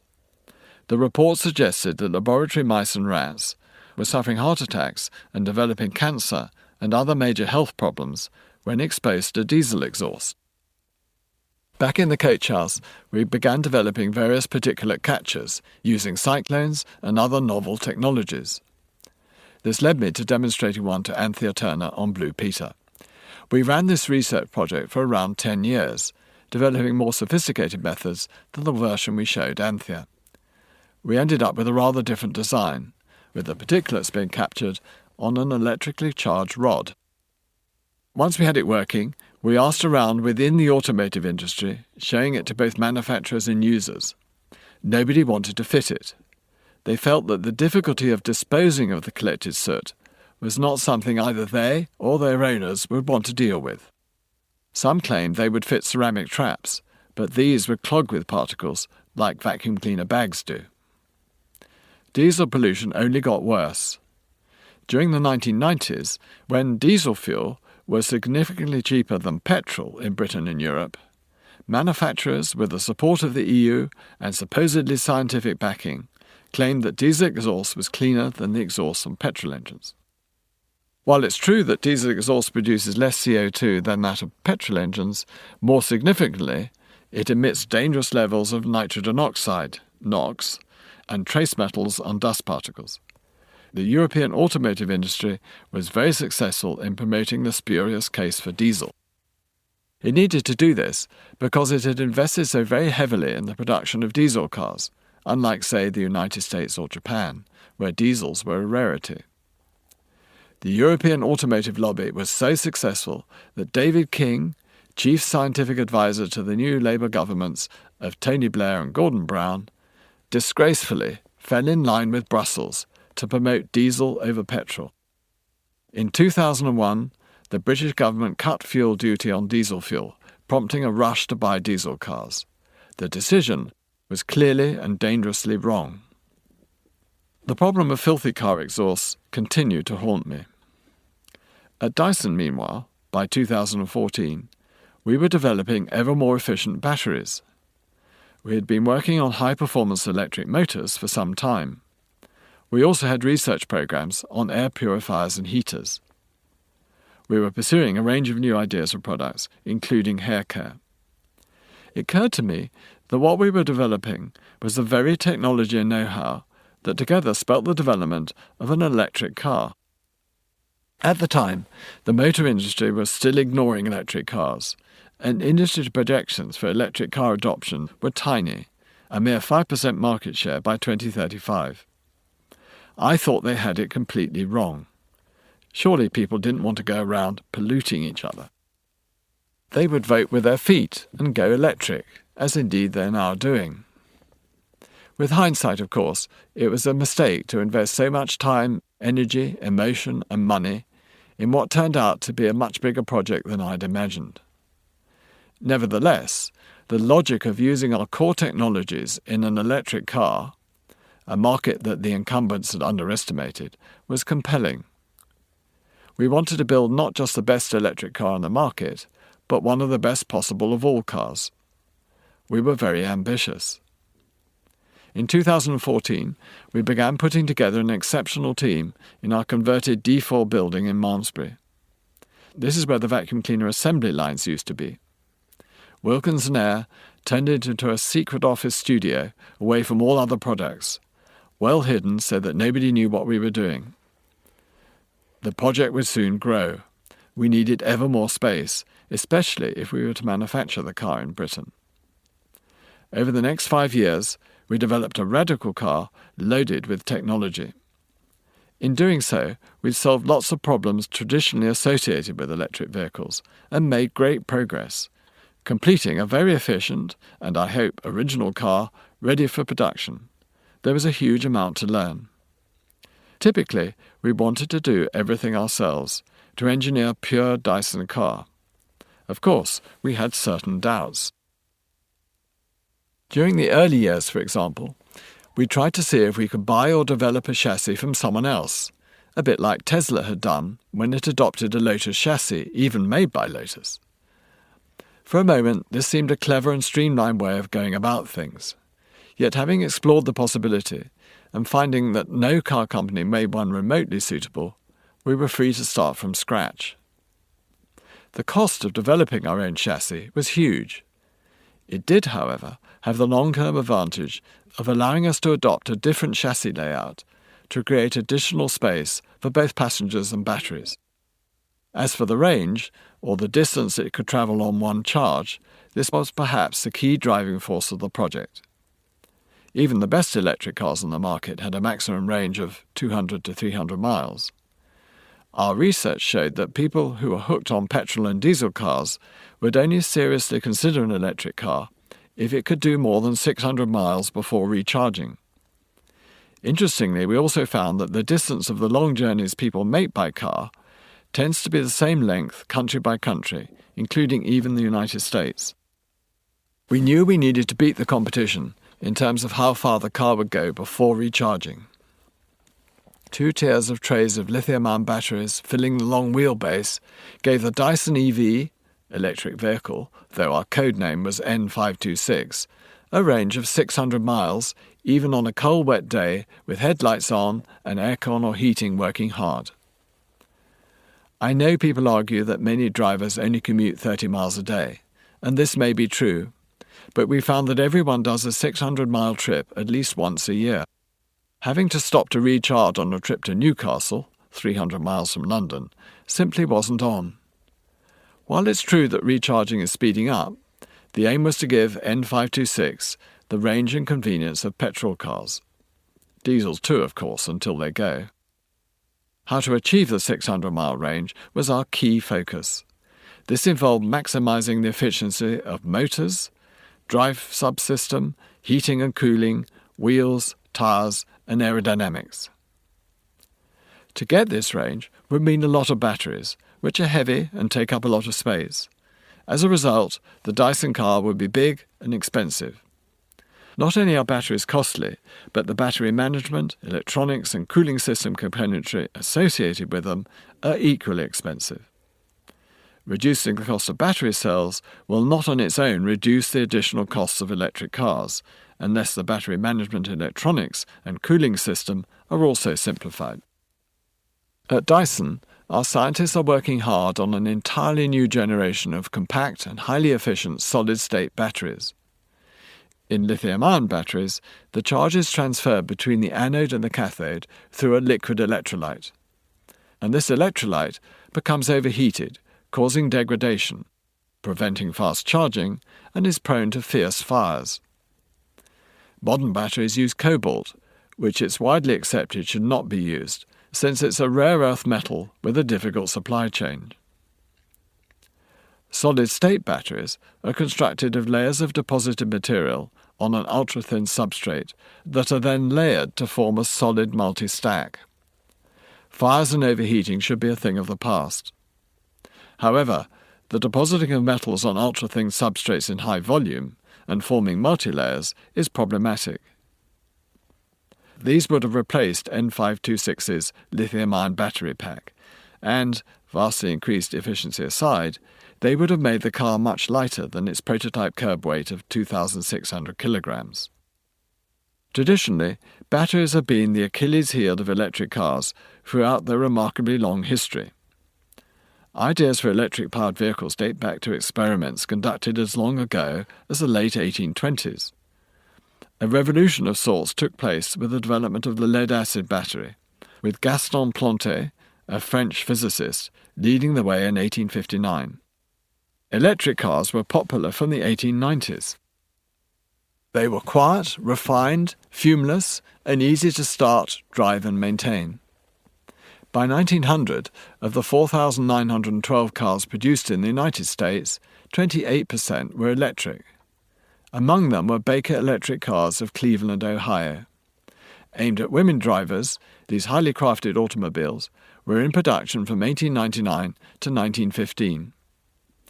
An electric car was the first to break the 100-kilometre-an-hour barrier, while some, as early as the 1890s, featured hydraulic brakes and four-wheel steering, decades before either of these was offered on internal combustion cars.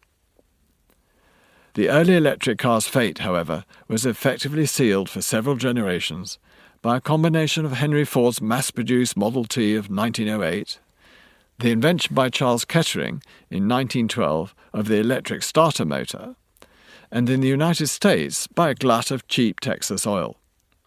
From then on, and where they existed, electric cars were seen as dull, if worthy machines, little more exciting than a milk float.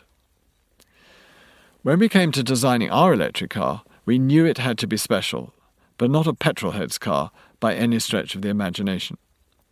We wanted a car that was a pleasure to own, drive and travel in. Every last detail mattered. The plug-in point for the battery charger had to be as resolved and refined and as elegant as the seats, control and steering wheel. Heating and ventilation had to make the best use of Dyson's knowledge of airflow and low energy use. And batteries had to be the best we could offer, and then some. We look forward to the day when we could replace lithium-ion batteries with solid-state batteries. This holy grail of electrical engineering is currently being sleuthed by a number of companies worldwide. The principles of solid-state batteries have been known since Michael Faraday's time, the 1830s, but the challenge to the automotive industry has been to find a battery with the strength and endurance to power cars easily and reliably over long distances. As recently as 2012, a report in the American Ceramic Society Bulletin noted that, given the current state of development, a high-range car would need between 800 and 1,000 solid-state battery cells, each costing $100,000. However, a solid-state battery offers high energy density, fire resistance, faster charging, less heat, less weight, and a longer life than lithium-ion batteries. In 2012, we made a few investments in new technology startups focused on technology areas that we were interested in for future products. One of these was SACTI3, a spin-out company from the University of Michigan, based in Ann Arbor. At the time, they were the most advanced team looking at solid-state battery developments. We wanted to get into this for the car and also for our battery-powered vacuum cleaners. Initially, we became an investor, and then, quite quickly, seeing the great potential of what they were doing, we decided to buy SACTI3 outright, the first and only time we've made such a move. We're not in the business of buying up other companies. It may be a quick way to acquire technology or a business that would augment a company, but it can be difficult to assimilate the people and their ways of doing things. Usually, I feel, it's better to start your own research or your own business, which, although slower to begin with, develops organically and is stronger for it. The opposite occurred with our acquisition of SACTI3. The talented team have indeed supercharged our progress in batteries. We already had a team working on battery technology prior to this, but now we accelerated, with new teams in Japan and Singapore, working alongside those in Britain and the States. The high-capacity battery pack of the car assembly was designed as an integral part of its body structure to optimize both weight and the space available for occupants in the cabin, as well as providing the necessary rigidity and impact protection. Its aluminium casing was flexible in design to allow for a variety of possible sizes and types of batteries that we might develop and install in both existing and new Dyson cars, without the need for any significant re-engineering. Building on our years of experience with Dyson digital motor technology, we developed a bespoke, integrated and highly efficient electric drive unit, EDU, comprising Dyson digital electric motors, single-speed transmission and state-of-the-art power inverter, meaning that electronic devices could be charged without compromising the performance of the car's battery. These compact and lightweight units were mounted on subframes at the front and rear of the car. N526 was designed not as a rigidly defined car, but as a platform, so we could design other body styles to sit on it. The first model was a 7-seater SUV, about the same size as a Range Rover, although significantly lower and with a rake-back windscreen. At 50 miles per hour, the car would drop itself down on its suspension to take advantage of a lower centre of gravity. If driven through floodwater or across tricky terrain, it could be raised to give it extra ground clearance. It could wade through water 920 millimetres deep. And while I do not think many owners would willingly ford rivers, people do encounter flooded roads. It's comforting to know that in a flood emergency, the Dyson car would perform and take you safely home. The car's independent air spring suspension, designed in-house, has cross-connected anti-roll bars, doing away with conventional steel anti-roll bars and keeping it flat and stable round corners. This was always a big car that thought it was small. We used Tenneco adaptive damping with kinetic roll control, with a very long piston action to achieve both comfort and stability. The car is exactly 5 meters long, with tall 24-inch wheels giving huge ground clearance, helped additionally by the fact that it has a completely flat bottom. The wheels are actually one of the most interesting aspects of the car. The bigger the wheels, the less rolling resistance, and you can ride bumps and potholes more easily. Rolling resistance consumes vital battery power, reduces efficiency and range. As with Alec Isogenis' Mini, the wheels are right in the corners. I don't think you'll find any other car with the rear wheels as far back as those of the Dyson EV. The placement and size of the wheels gave us some unexpected advantages in terms of road holding and comfort, especially over those potholes and bumps. When combined with the high ground clearance, the entry and breakout angles were industry-leading. These are the angles of attack in front of the vehicle and behind it when attacking a steep slope from level ground or descending a steep slope onto level ground, as for example when driving from a road up a steep bank to its side. Placing the wheels on all four corners has one disadvantage: the turning circle is increased. This we overcame by having four-wheel steering, which reduces the turning circle when the rear wheels turn in the opposite direction to the front wheels at low speeds. If you're driving at high speed, the rear wheels can be turned marginally in the same direction as the front wheels, when changing lanes on a motorway, for example, which maintains stability. The narrow wheels we designed are also less prone to aquaplaning and more competent in snow than wide profile tyres. Our wheels were in fact bigger than any other on the market. There were, however, no tyres available for them. We went to Michelin. Their engineers were keen, so we researched the new tyres together, even though they charged us £500,000 for development work. Bridgestone approached us and developed a better tyre for free and offered them at a lower price. As well as giving good ground clearance, big wheels afford a commanding driving position. I had a thought that people were buying SUVs because they wanted a clear view of the road ahead, as well as having a fear of getting stuck in a flood or in a field at a car boot sale. With our car, we would have been able to claim all the things that a Land Rover or Range Rover did, without it being yet another Chelsea tractor. What's most striking when you get inside the car is the feeling of space. This is partly because of the position of the wheels at the extremities of its four corners, allowing a large, clear platform across the car, and partly because of the absence of an intrusive engine, gearbox and drive system. You get the internal space of a long wheelbase SUV without the disadvantage of its massive external body. We worked with virtual reality to imagine and show interiors, and to look at our car in comparison with other vehicles. Taking Issigonis' Mini design principles onwards, I aimed for an entirely flat floor. I wanted to have the same fully adjustable and ergonomic front seat also in row 2, the rear seats. Why should the rear seats be compromised? We developed these with Faurecia, the big French automotive supplier. Initially, we designed them to slide on 4 rails running the length of the cabin. I happen to hate the 1930s armchair look that car seats typically have, and I hadn't yet found a seat with proper lumbar support. We wanted a more elegant structural seat with well-considered posture support.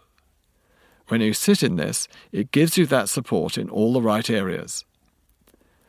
The car has 3 rows of seats, seating 7 adults in comfort. I've never come across a comfortable car seat, and I quickly discovered why. The legislation is highly restrictive, with rules stopping you doing almost anything you would want to do.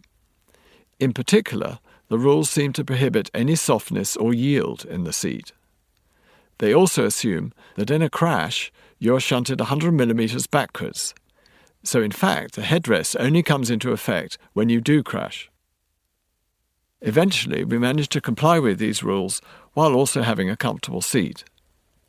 I wanted to be able to see the structure of the seats as you do in favourite chairs of mine, like the Eames soft pad chair, an American design classic from the late 60s and still unbeatable in comfort. Our seat would have even more pads than the Eames, which also added to its breathability, important in hot weather.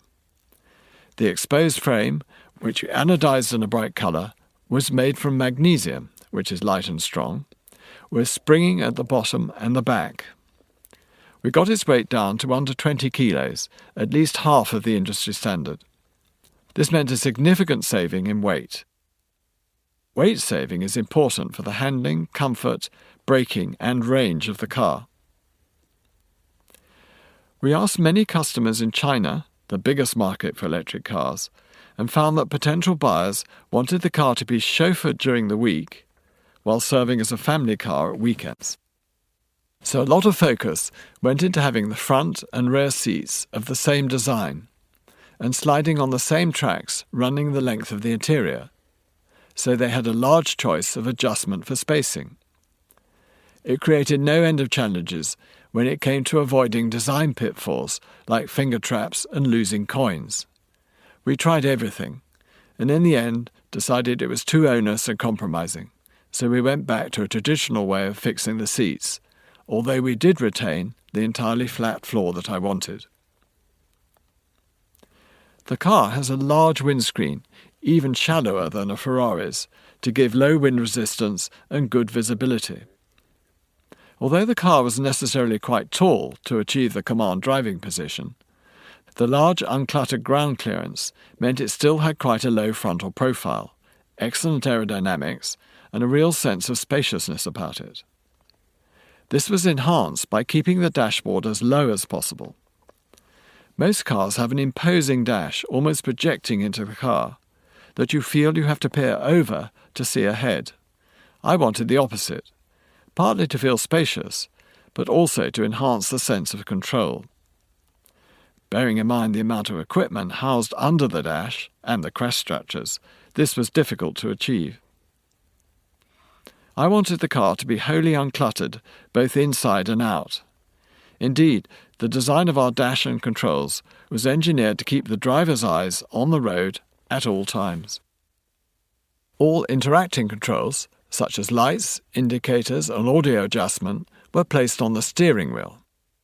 There were no controls on the dash, no need to look down there, distracting your eyes from the road to see and operate the switches. We then designed an enhanced head-up display, HUD.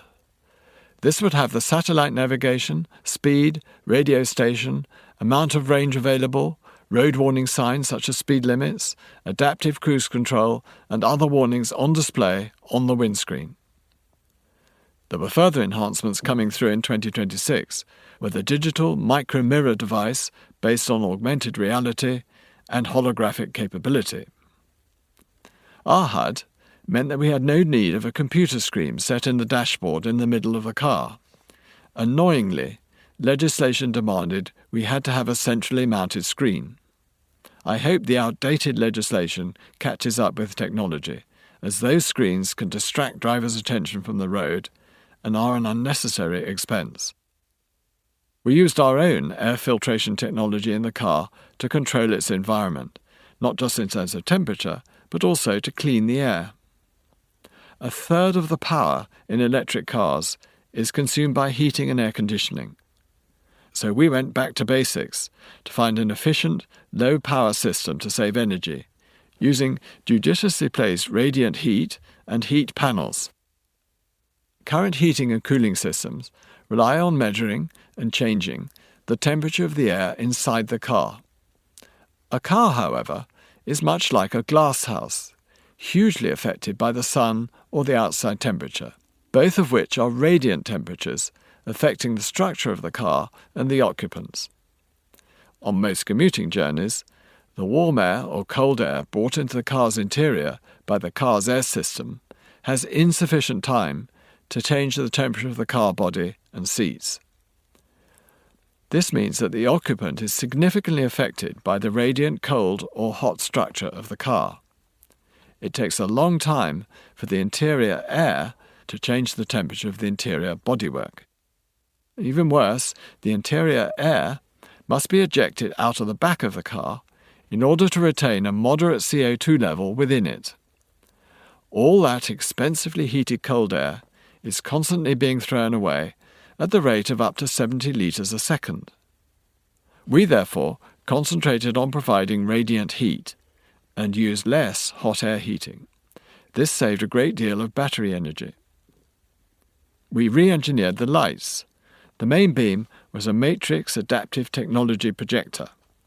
For the side lights and indicators, we used a square area of acrylic with a live edge.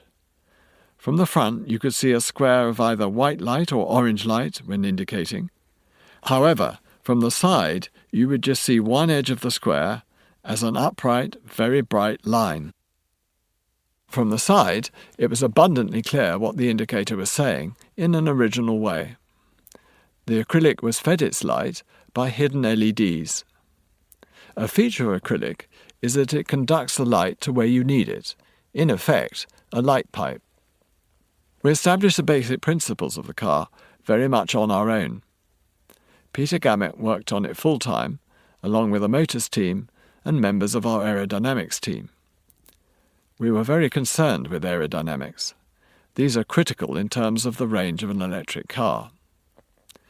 We built carbon fibre quarter-scale models to test at the Williams Racing wind tunnel near Wantage. We learned a huge amount from this. And then we tested a full-size model at the MARA, Motor Industry Research Association, wind tunnel at Nuneaton. We then went to the former General Motors test track off the M1 at Bedford to put 10 rival cars through their paces to analyse what was good and what was bad about them, which was interesting. We did a lot of analysis. As newcomers, we needed to. The car was not styled. Its form emerged from engineering and aerodynamic requirements. I wouldn't have had it any other way. With the team, Pete and I made quarter-scale models in clay, something we both really enjoyed. The models were about massing and aerodynamics, and clay is a good material for creating designs quickly. This process involves heating up clay to 60 degrees C in an oven. Once removed, you add layers of hot clay to a substrate, wood for example, scraping back and adding bits as necessary as it hardens. For full-size clay models, we bought large milling machines running on tracks. These models would typically weigh 4 tons and would sometimes have real wheels. It is surprising how misleading a quarter-scale model can be. The full-size model reveals the car as it will be seen. Although the milling machines cut the full form, modifications are often done by hand, adding clay and scraping to shape. When complete, the clay is scanned into a computer and the milling machine cuts a new full-size clay model. The clay models were mostly about complying with legislation, crash structures and aerodynamics. Every part of the external shape and the intakes for cooling affect the aerodynamics. The frontal shape needs to cut through the air, diverting as little of the air as possible, as smoothly as possible. Some of the air goes under the car, so that shape is important both for aerodynamics and lift. Some goes over the bonnet, windscreen and roof as smoothly as possible. Some goes around and along the sides of the car, where wheel arches create disturbance. Finally, at the rear, the design needs to prevent turbulent suction, which would slow the car down. All these factors contribute to the final form. I did the body design with Pete. There was no outside studio involved, although we did ask for advice from experienced car people. There are all sorts of tricks involved in designing cars, and to begin with, we learned these largely by trial and error. We learned, for example, that when you try to make a long, straight line out of a car's body, it ends up looking as if it's sagging in the middle. You need just that little bit of extra curvature to balance the shape. I should have known this from my classics background at home and school. Ancient Greek architects used entasis for the same effect. By giving columns of temples like the Parthenon a slight convex curvature, they appear straight to the eye. I'm not a petrolhead. I don't go to car races or rallies. I don't read car magazines in my spare time. I am only really interested in cars from an engineering and design point of view. And those I like best haven't really been styled at all, like early Citroën de Chevaux, Land Rovers, and the original 1970s Range Rover. The Range Rover was designed by the car's engineers, Spen King and Gordon Bashford. When the prototype was shown to Rover's chief stylist, David Back, he said there was nothing much for him to do, other than improve the grille, lights, mirrors, door handles and badges. I am, though, particularly fond of the Citroën SM, a Grand Tourer dating from 1970. With its exciting profile, swivelling headlights, speed-sensitive steering, hydropneumatic suspension, sleeping gendarme don't register even at 50 miles an hour, hospital bed-type upholstered seats, and compelling Maserati engine, I think of the SM as the best internal combustion car ever. It might be half a century old, yet it wins hands down in terms of comfort and originality. I bought mine to show our design engineers at the beginning of our car project, to encourage them to be bold and original. We had got a very long way down the line with the Dyson car by 2016 when Ian Minards joined us from Aston Martin and started to build up the team and the equipment we needed for production. We thought it best to mix traditional automotive people with all their skills, many of them learned over decades of collective experience, with Dyson people who approach problems from entirely new angles. Ian had worked for Jaguar before Aston Martin, where he was involved with the final 1991 iteration of the XJS, designed originally by the aerodynamicist Malcolm Sayer, and its replacement, the XK8. With Aston Martin, Ian pursued the development of fast, powerful cars, including the V12 Vanquish, mechanical star of the 2002 Bond film Die Another Day, and the 200 miles an hour DB11, launched in 2016, by which time he felt it was time to move on to new challenges. Ian joined us when the EV project had grown from just me and Pete Gamek to 10 of us working in a tiny office to 90 engineers, half working on motors, Ian recalls, half on the aircon system, and just 2, without prior experience, on the chassis. The team grew to 500, and by mid-2019 we had a very convincing car based on an extremely strong and rigid aluminium monocoque body and chassis, carrying a 150 kilowatt lithium-ion battery in a 2-layer stack of cylindrical cells located beneath the floor. These powered a pair of 264 horsepower Dyson electric motors, one at the front and one at the rear of the car, driving all 4 wheels. Torque vectoring and traction control ensured that the car could be driven from rest, foot to floor, in a smooth and straight line. With 480 pounds-feet of torque available instantly, the car needed a sophisticated drive system. Although weighing 2.6 tons, the EV could have accelerated from 0 to 60 in 4.6 seconds.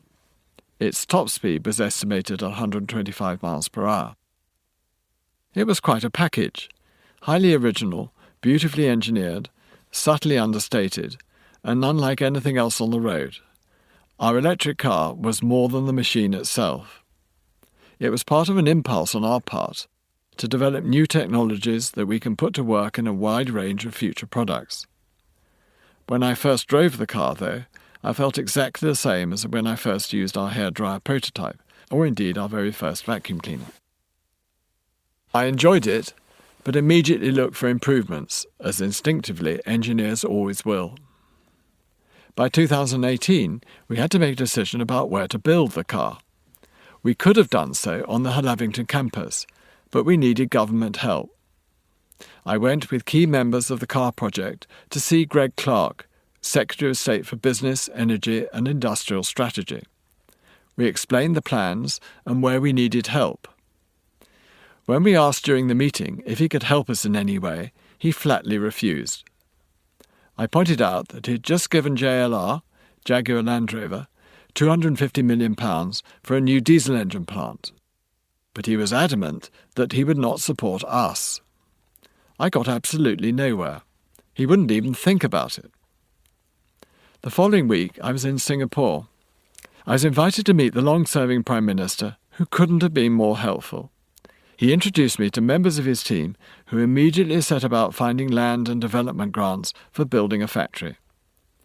I came back from the trip and asked for a meeting with Theresa May. She refused to see me. Given the attitude of the British government, and the fact that the main market for electric cars is China, it seemed a bit silly to think of trying to make cars in England and then shipping them thousands of miles. Even at Lavington, we would have needed to build a new factory that, however well designed, would have got us bogged down in the slow world of planning permissions. In addition, we were struggling to recruit sufficient engineers in the UK.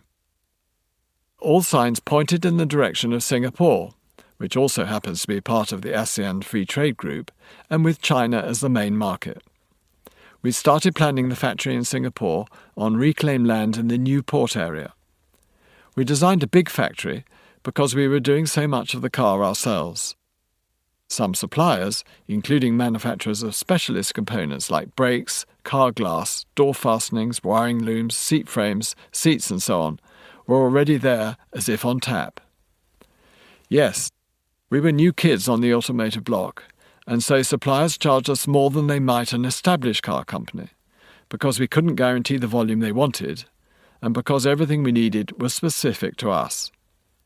Because of this, the bill for the parts we bought in for the car would be as much as 25% higher than those sold to existing manufacturers.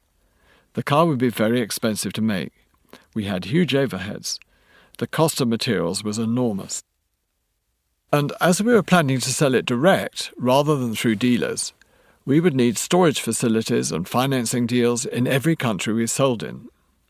On top of this was the obvious fact that the fewer cars you make, the higher the cost per car. At a relatively low volume, we would have to sell the car at £150,000. There are not many people who will buy a car at this price.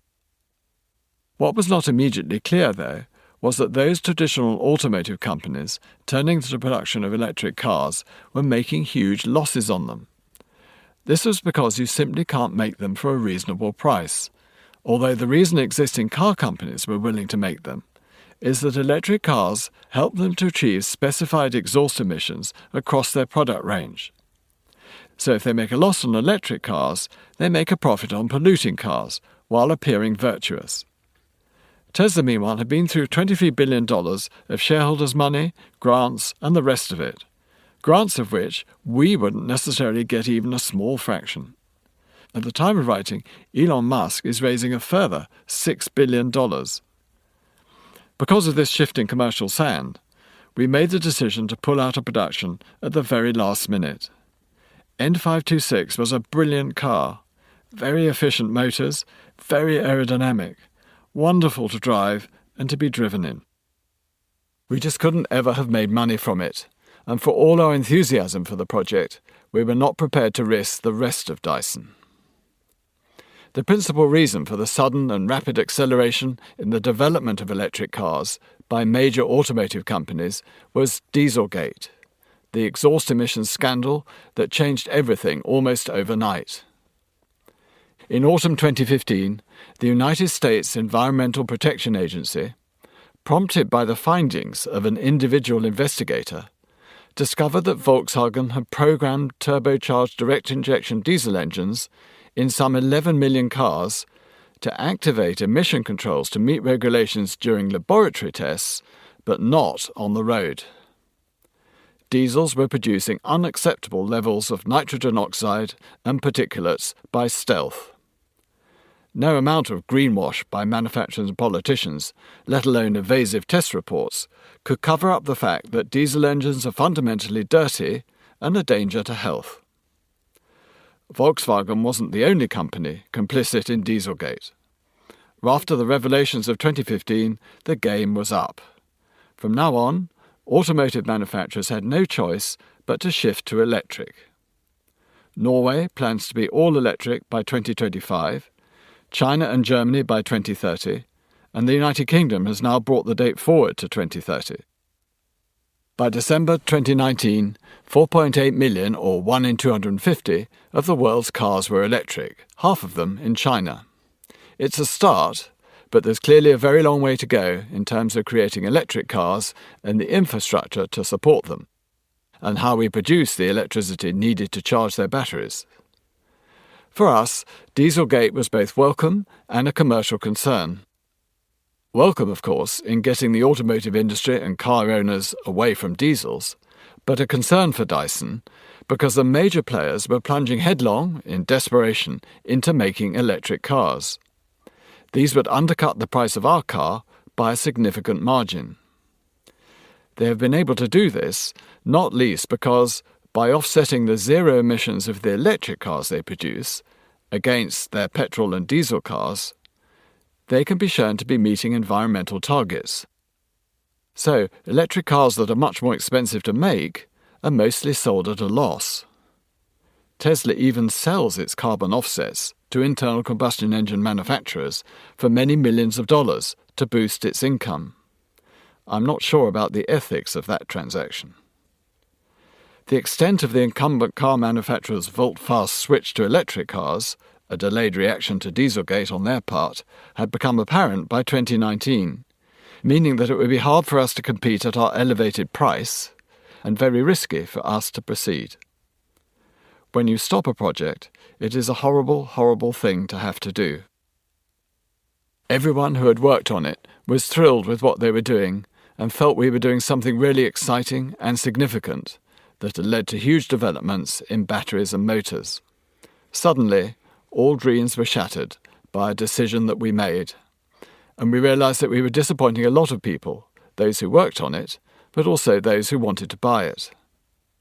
There was a huge human cost, and a great disappointment of not carrying out what we had spent the last period of our lives working on. As I said at the time, it tore all our hearts out.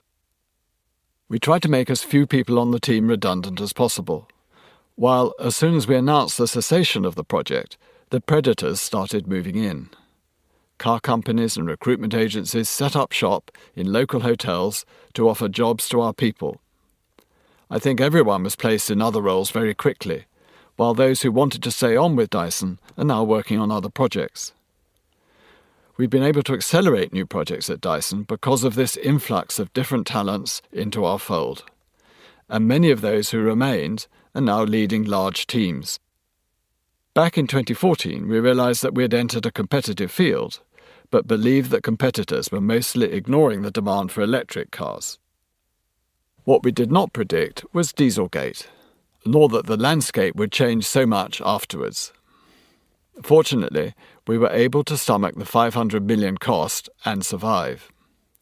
We did, though, push ourselves to learn a great deal in areas including batteries, robotics, air treatment and lighting. We also learned more about virtual engineering as a tool in the design process, and how ultimately we will be able to make products more quickly and less expensively. These were all valuable lessons for the future. In the process, we had acquired Hallavington. This is the extensive former RAF base close to Malmesbury, bought as somewhere to develop, test and possibly to make the car.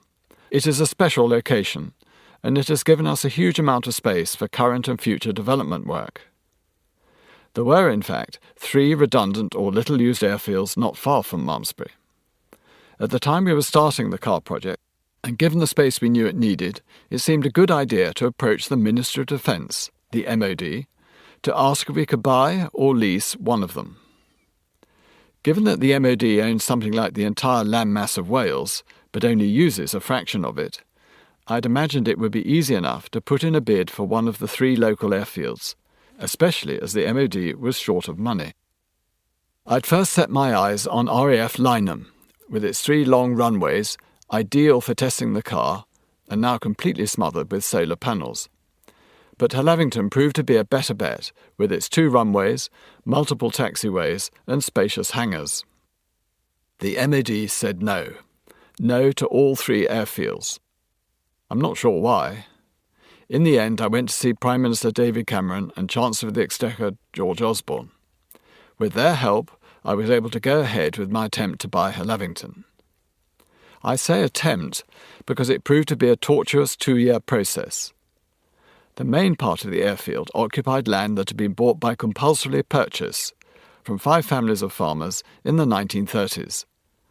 They had a vast number of descendants who we had to track down and negotiate with, as part of what are known in Britain as Quitchell-Down rules. This meant that previous owners, however long ago, had to be contacted and the land bought from them at market prices. They had already been paid the going rate for the land back in the 1930s, yet incredibly, we still had to pay the descendants a premium.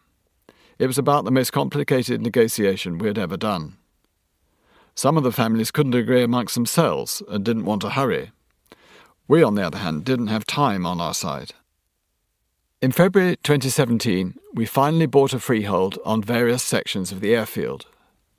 Other owners around RAF Hallavington have since offered us other land, which we have bought, taking the area we own up to 750 acres. We then set about the painstaking restoration and renovation of the site and its buildings. Airfields are being dug up everywhere the length and breadth of Britain, and I wanted to preserve Hallavington. It would become Dyson's new research and development hub. And while we're developing the very latest technology here, I planned to bring working aircraft back to the site. When I said this in public, there was local outrage, even one formal objection from Aberdeen, 500 miles away. I still have my heart set on at least one former Second World War fighter taking off from and landing here on a weekly basis, and indeed hope to rehouse the historic fighter collection here from its current home at Duxford Aerodrome.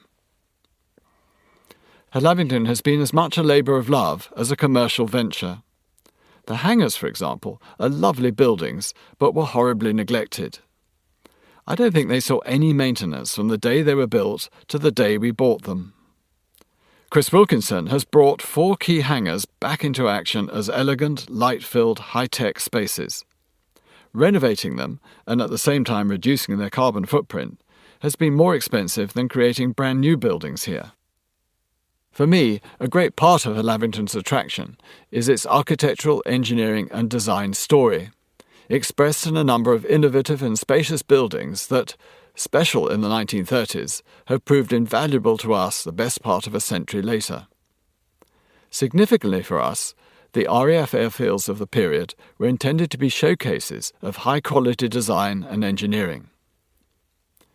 Working under the auspices of the Air Ministry and with the Directorate of Works and Buildings, the RAF invested in dozens of new aerodromes in the 5 years leading up to the Second World War. They were meant to be very smart indeed. Ramsay MacDonald, Prime Minister of the National Government of 1931 to 1935, called on the Royal Fine Art Commission to supervise their design and planning. As these were major, technology-driven undertakings, there was concern about how they would fit into the British countryside and what image they should represent. As a result, Lavington boasts neo-Georgian domestic and administrative buildings arranged in a Beaux-Arts or Garden City plan designed by Scottish architect Archibald Bullock in the style of those great 20th century English classicists Edward Lutyens and Reginald Blomfield, and hangars and technical buildings that were at the forefront of new design and construction technology. At Lavington, the design circle was squared. The new airfield would represent both modernity and tradition. The 3-storey officers' mess was clad in local limestone, its lobby and main hall lined in polished oak panelling. The aircraft hangars, 2 of which had been converted into Dyson offices and workshops by Wilkinson Air, were as up to the minute as the design thinking of the most forward-looking European engineers and architects. Around the perimeter of the airfield, for example, are late 1930s Type E hangars. With their earth and turf roofs, these curved concrete buildings are truly discreet. Seen from the road or from the air, they might be mistaken for Neolithic barrows, for which Wiltshire, our county, is famous.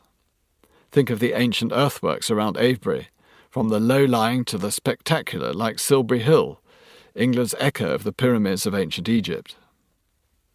But where Silbury Hill is, as far as we know, a solid earthen mass, the gravel-filled bomb-proof doors of the Type E hangars at Lavington opened to reveal quite spectacular spaces, free of columns and shaped by ingenious concrete roof structures derived, in this case, from the work of Hugo Junkers, the German inventor and industrialist, better known for the aircraft, including the Ju-87 Stuka dive bomber, mass-produced in his name at Dessau. A left-leaning pacifist, Junkers was one of the principal patrons of the Bauhaus. He played a key role in bringing the new design school to Dessau. He had been a successful inventor and maker of gas water heaters for bathrooms and fan heaters, before turning to aircraft design. In 1925, Junkers patented a steel development of the timber lamellendak, or segmental roof prefabricated structural system. Junkers' net-like steel framework proved ideal for aircraft hangars. The lamellar hangars were sold on the strength not only of their innovative structure and speed of construction, but on that of architectural beauty too. The concrete Type E hangars at Lavington, the ones with a semicircular roof covered in grass, with their roots in German design, although employing a simplified construction system, stand testimony to both the evolving relationship between aviation technology and architecture, and to the technology transfer between engineering concerns fated to represent opposing sides and irreconcilable political creeds in hugely destructive warfare. Kier and Company built the Type E hangars in 1938. 80 years later, the Kier Group was involved in the restoration of the two Dyson Type D hangars. The Type Ds, erected primarily as aircraft storage units, are built of reinforced concrete columns supporting concrete bowstring ribs or trusses that form the roof.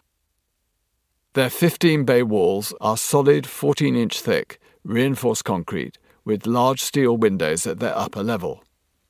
Doors consist of 6 steel leaves opening into concrete door gantries projecting from each side of the buildings.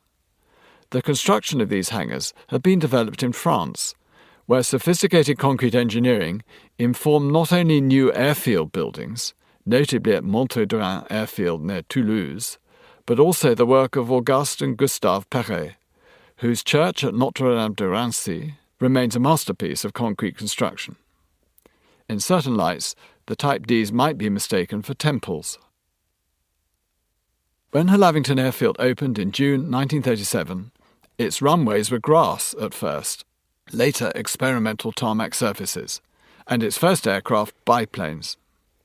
If you had been able to visit Lavington in its 1940s heyday, you would have been impressed and perhaps even overwhelmed by the sheer number and variety of RAF aircraft gathered there, from Mosquitoes, Spitfires and Lancasters, to Douglas Bostons, North American Mitchells, and GAL Hotspur troop-carrying gliders. Although squadrons based at Lavington took part in the defence of Bath and Bristol, the airfield was primarily for aircrew training, as well as the training of flight instructors, and for the storage of aircraft. Developing a car at a former airbase has also been a reminder of the fascinating connection and collaboration between the automotive and aviation industries. From the work of Buckminster Fuller and his Dymaxion car, a kind of road-going airship in 1933, to the airship design of Paul Jarry's streamlined bodies for Hans Ledwinker dynamic Tatra cars, and the pioneering work of the engineering of former Air Force pilot Sixten Sassen for Saab in Sweden.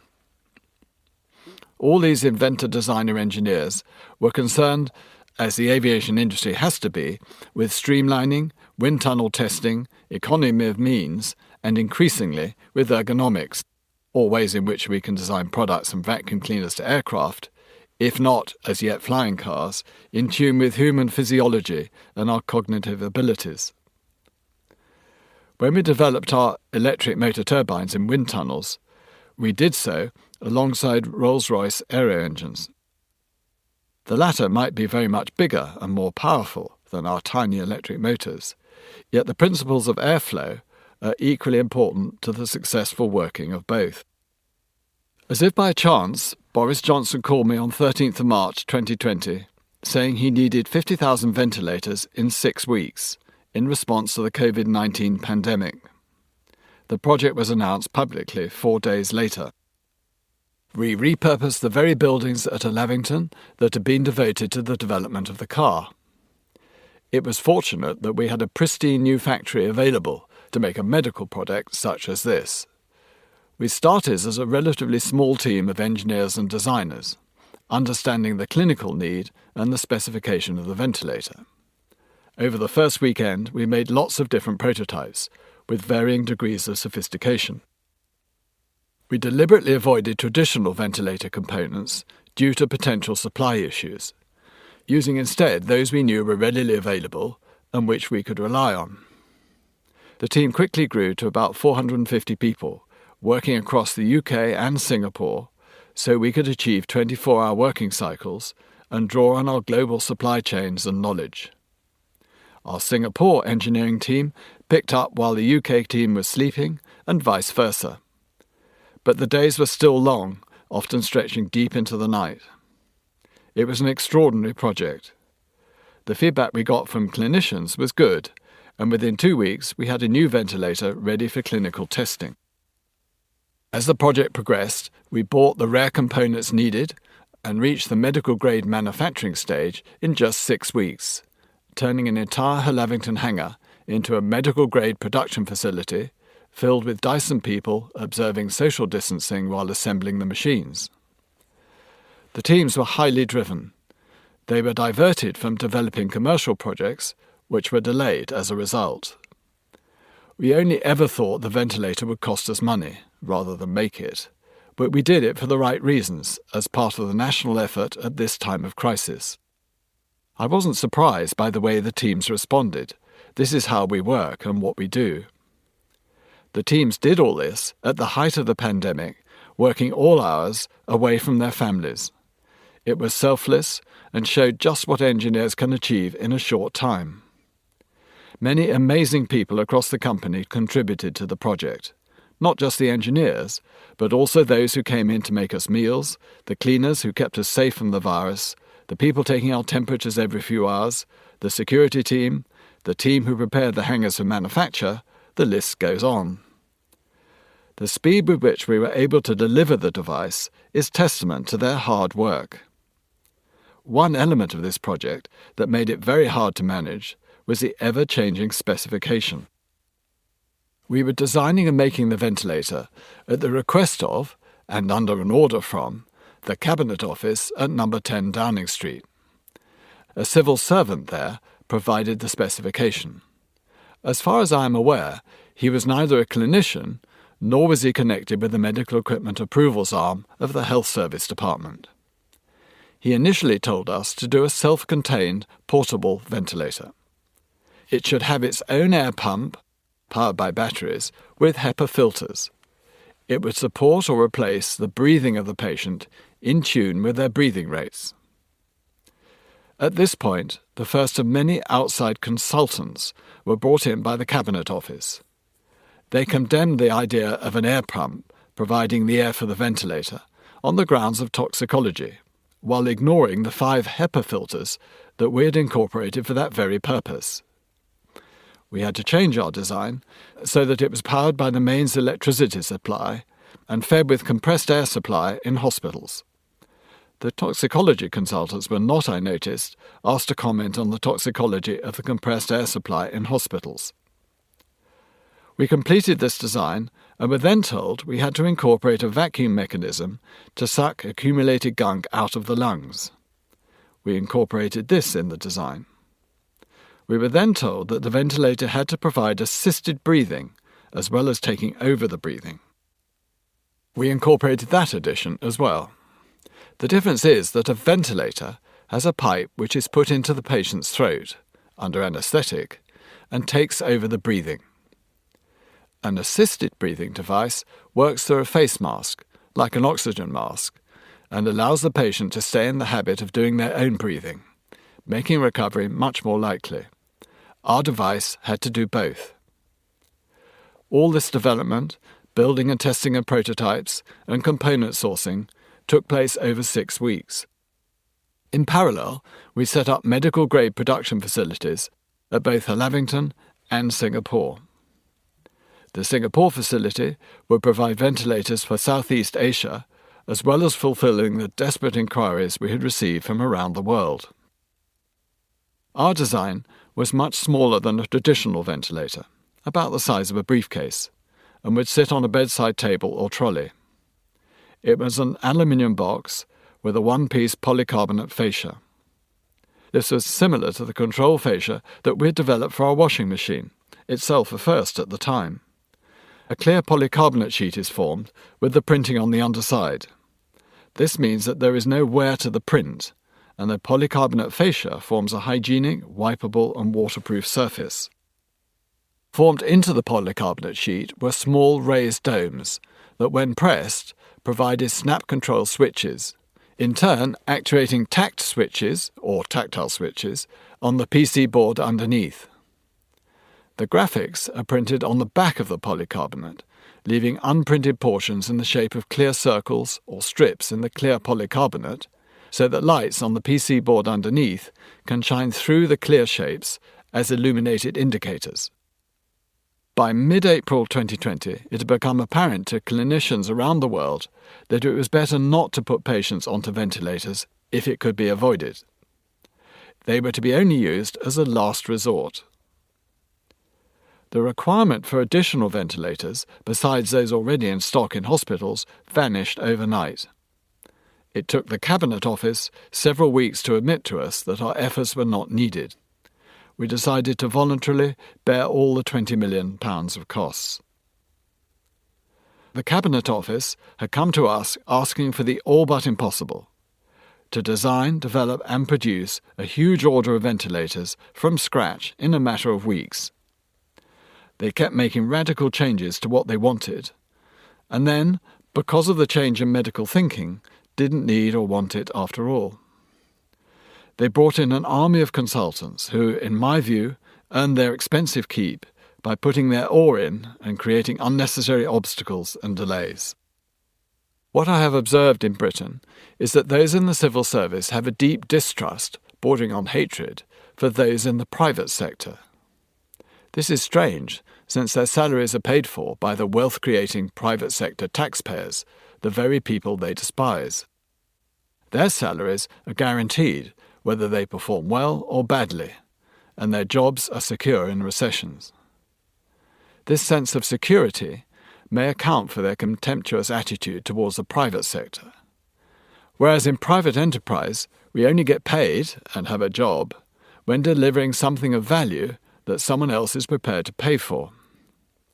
We have a measure for what we do, and we are servants to the customer. Whereas in stark contrast, civil servants need no customer and are servants to nobody.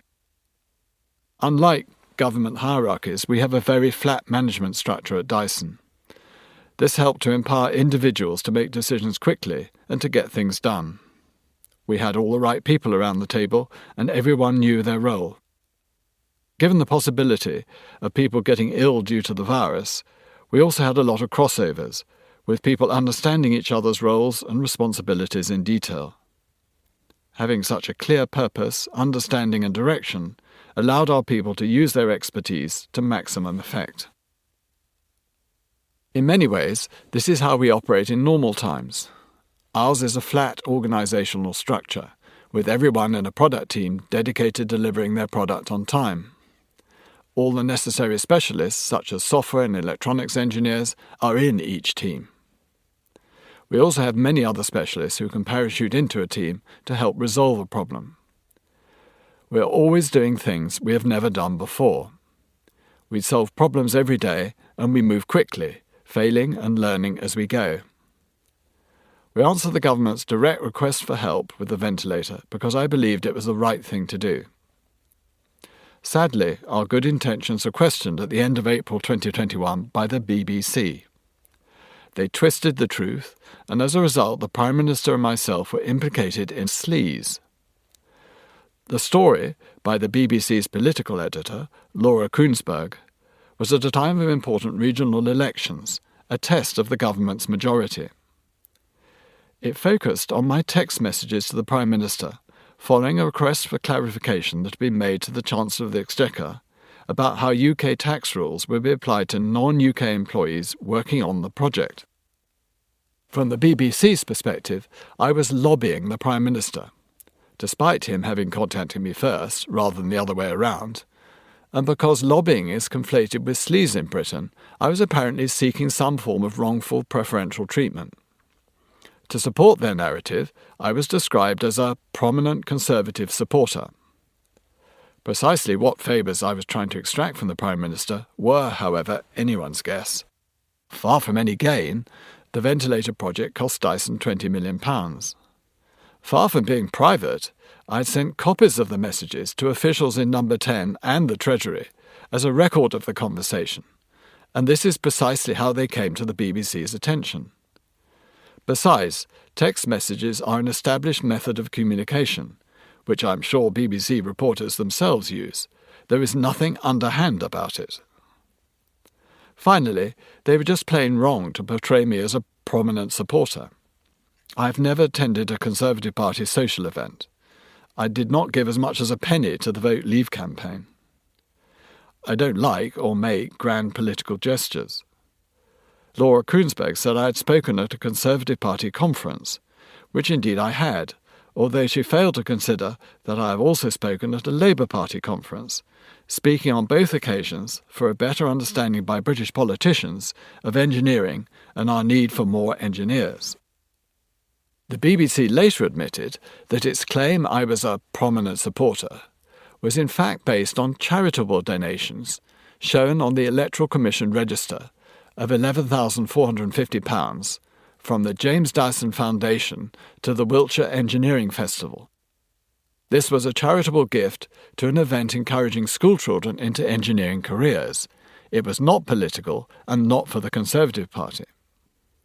It is well known that registered charities are not allowed to donate to political causes. In my view, the story was simply a smear on me and the Prime Minister. I'm proud of Dyson's contribution to the ventilator project.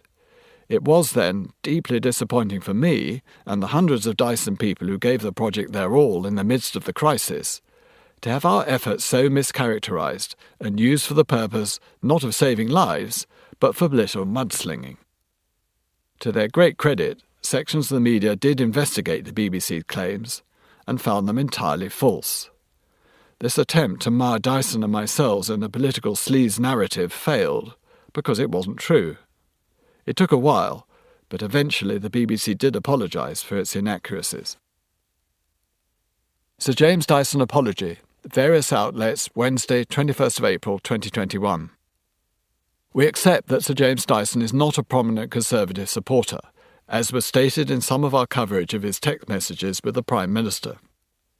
The James Dyson Foundation made a charitable gift to support the Wiltshire Engineering Festival for schoolchildren. We accept that this does not signal affiliation to any political party, and we would like to put the record straight. Sir James also raised concerns about the accuracy of other aspects of our reporting. We wish to make clear that Sir James contacted Number 10 in response to the Prime Minister's direct request to him for assistance in relation to the urgent need for ventilators, and incurred costs of £20 million, which his company voluntarily absorbed in trying to assist in the national emergency. His text messages to the Prime Minister were also later sent to officials. We are sorry that these facts were not always reflected in our coverage, and we apologise for not doing so. That is the end of the apology we received. COVID-19 created the most difficult circumstances facing business and the public in my lifetime. Many economies face a grave future as the world begins to recover, although the difference between the performance of Western and emerging and developing Asian economies is significant. In December 2019, national debt in Western economies was 103% of GDP, rising to 124% a year later. Asian debt rose from 53 to 63% of GDP, showing how these economies, although affected by the pandemic, were running much tighter ships than the West. Where Western economies contracted by 5.8% between December 2019 and December 2020, the figure for Asia was just 1.7%, and according to the IMF, International Monetary Fund, these economies are expected to grow by an average of 5.9% by mid-decade, well above what can be expected of Western countries. It was not an easy time to be in business. Some businesses seem to have resigned themselves to remote working. We have found working remotely deeply unsatisfactory, as we make physical things that exist in a matter-of-fact world. These require physical interaction and specialist equipment. So lockdown has brought significant challenges and delays to some of our projects. The years of training, research, design and testing behind all our products just cannot be done from home. They require labs and equipment, and progress slows without access to these or without face-to-face discussion and interaction between engineers looking at prototypes. Nevertheless, our UK campus remained open throughout the crisis for people to work on the ventilator, and we have been trying as best as we can to keep projects on track, relying on our support staff, thousands of new desks to help with social distancing, and unlike government advice, mandatory wearing of masks from the start. We developed an entirely new ventilator in 30 days. Mercifully, it was not required in the UK, but we don't for one moment regret our contribution to the national effort. Ventilators are not a product we would choose to make, and so the venture ends there. Dyson spent around £20 million on this project. While governments in the countries in which we operate have offered money during the crisis, we have not accepted any public money from any of them. Neither have we furloughed any staff. When the ventilator project ended, we realised that we needed to move some development projects from Malmesbury to Lavington to give them more space to grow. The campus is thankfully being put to good use and has afforded us lots of space for new research and development of robotics, environmental care and lighting. I'm confident that we will make many exciting future discoveries here, reaching, if not perhaps literally, for the sky.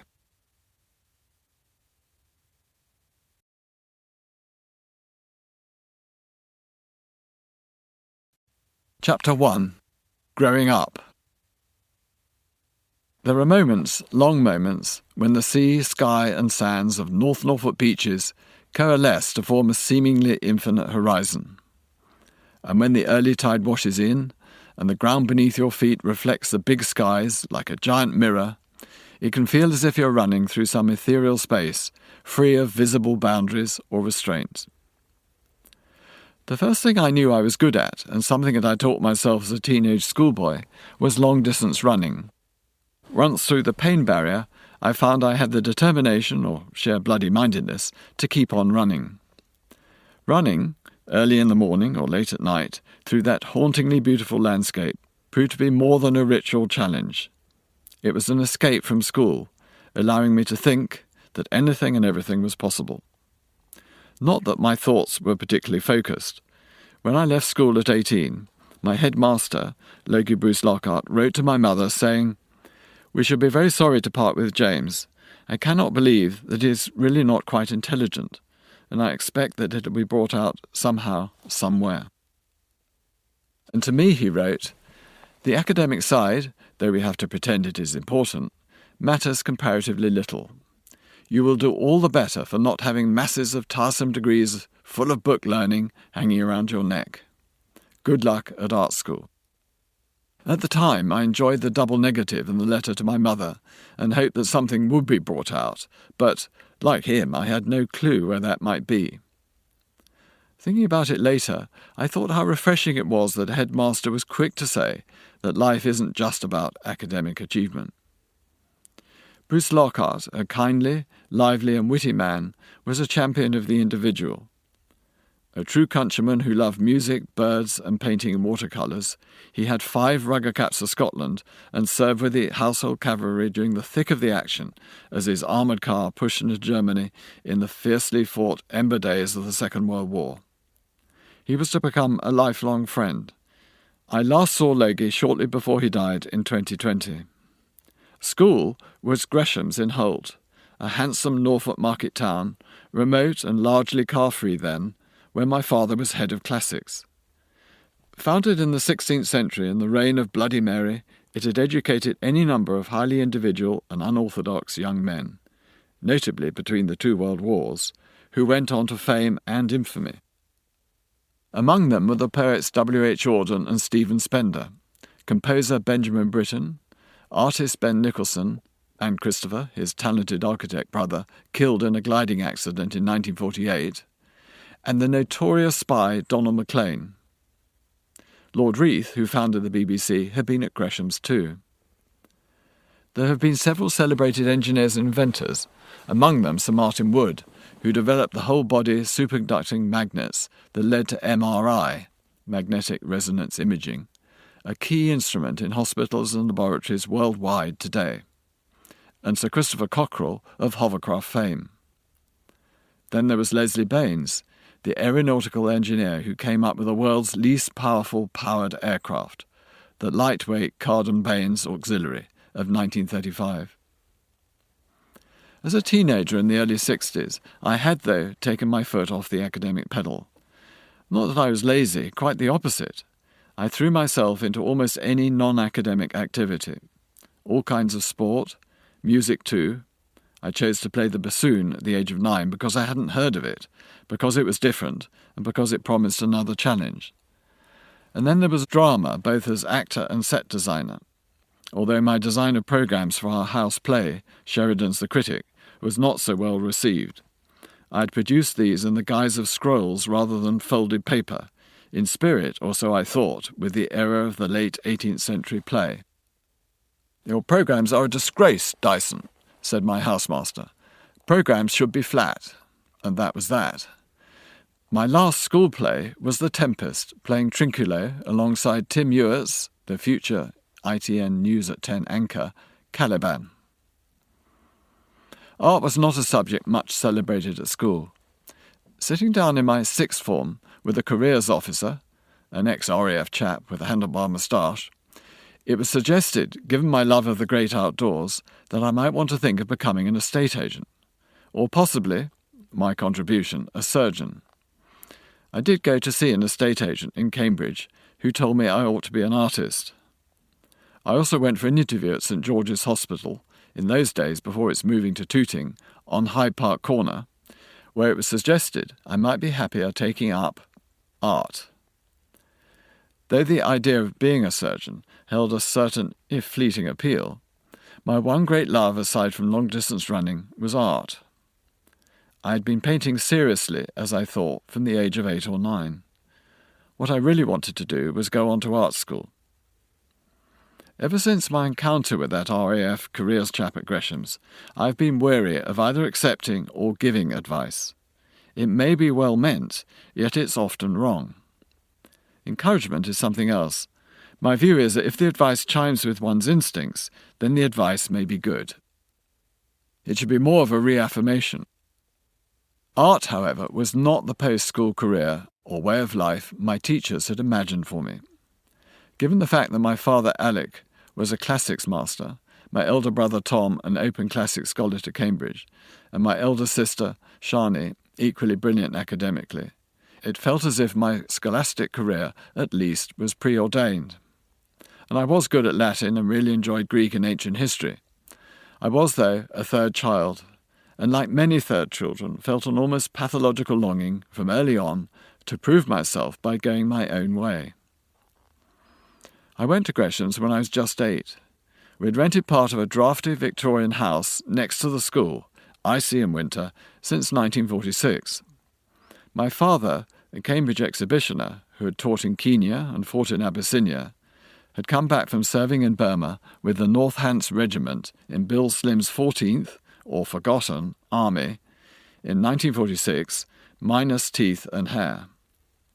The war in Burma had been extremely tough, and Dad, twice mentioned in dispatches, had been in the thick of action at Imphal and in sniper-infested jungles.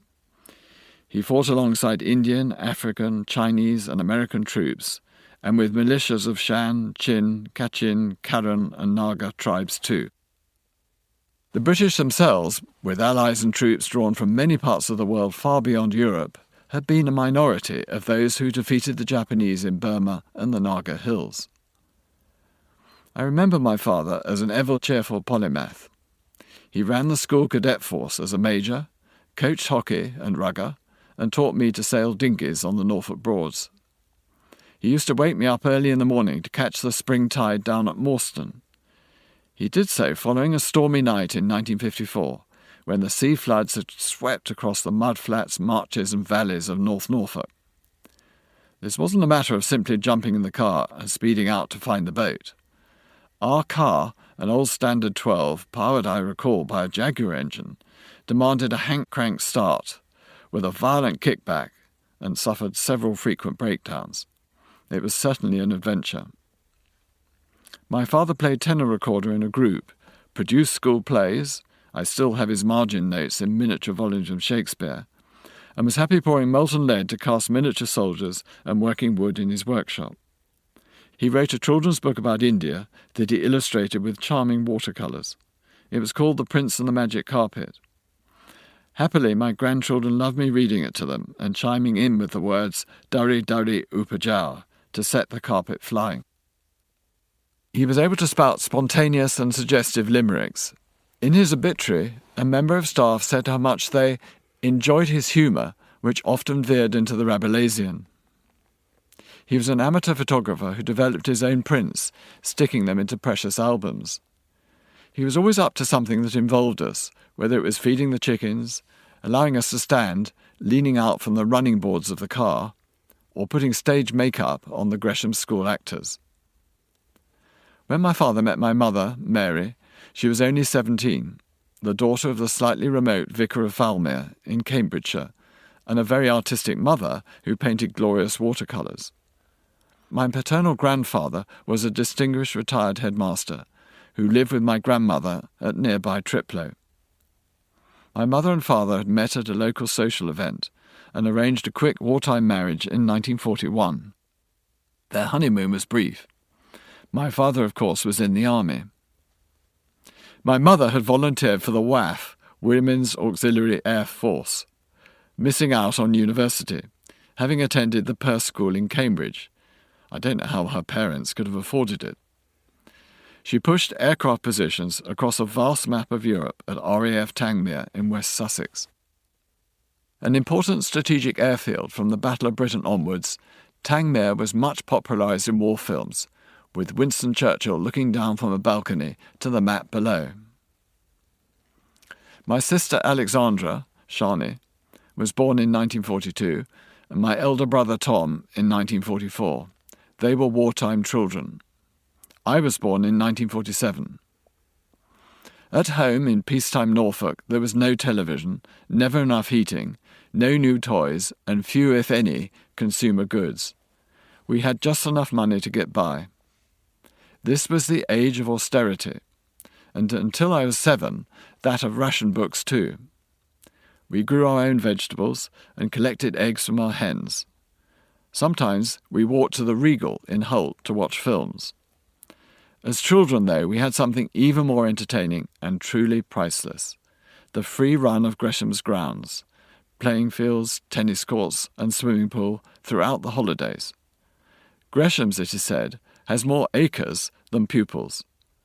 The vast and often empty Norfolk beaches were close by. The large Victorian house was divided between 3 families.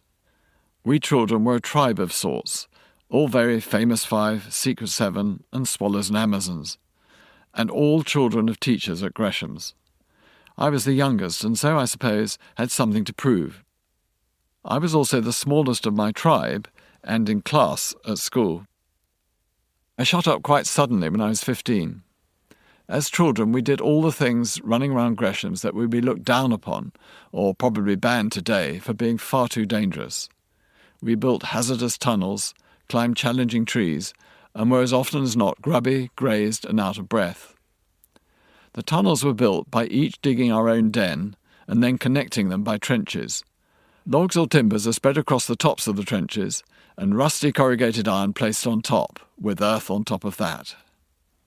It was an interesting lesson in structures, and amazingly no one was buried alive. Those days were truly idyllic.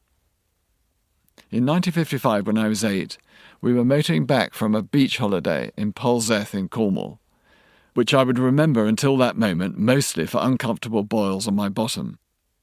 We stopped for a picnic on Dartmoor, and I set off alone along a track exploring the high bracken.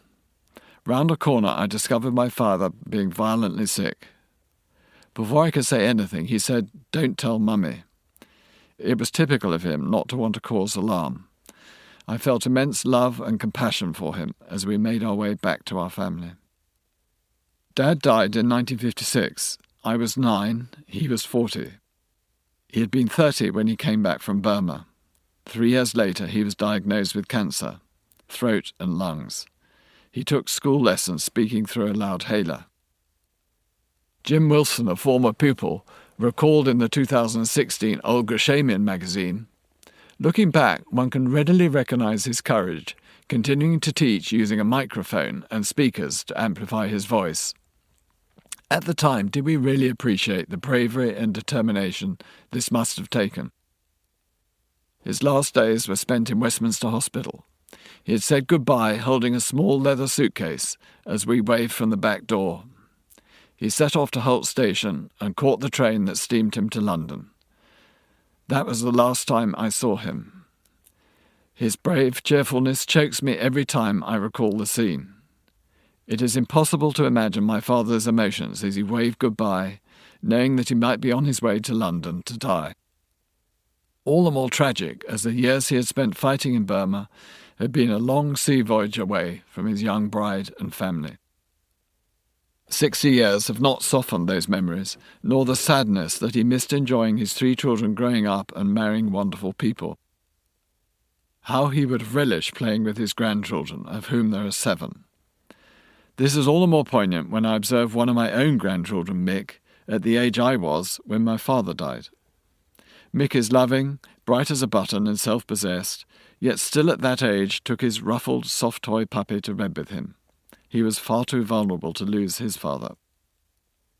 I realise how much I missed mine as I watched Mick playing ping-pong with his creative and loving father, Ian. My elder brother Tom, my mother and I had been drinking asparagus soup when the phone rang at home in Holt that day in 1956. As my mother answered the call, I had a naive premonition of the news. This was surprising, as I was unaware that cancer was an inevitable killer. We feared for our talented elder sister Shani, who was away at boarding school. How would she be able to take the news on her own? I'd only just started at Gresham's, and there I was, days later, in the school chapel in short trousers and knobbly knees, going to my own father's memorial service. For reasons I cannot understand, rather than sitting with my family, I was in a row of seats with all the other boys, my peers, who didn't really know why they'd been dragged to a service that, as far as they were concerned, was a waste of time.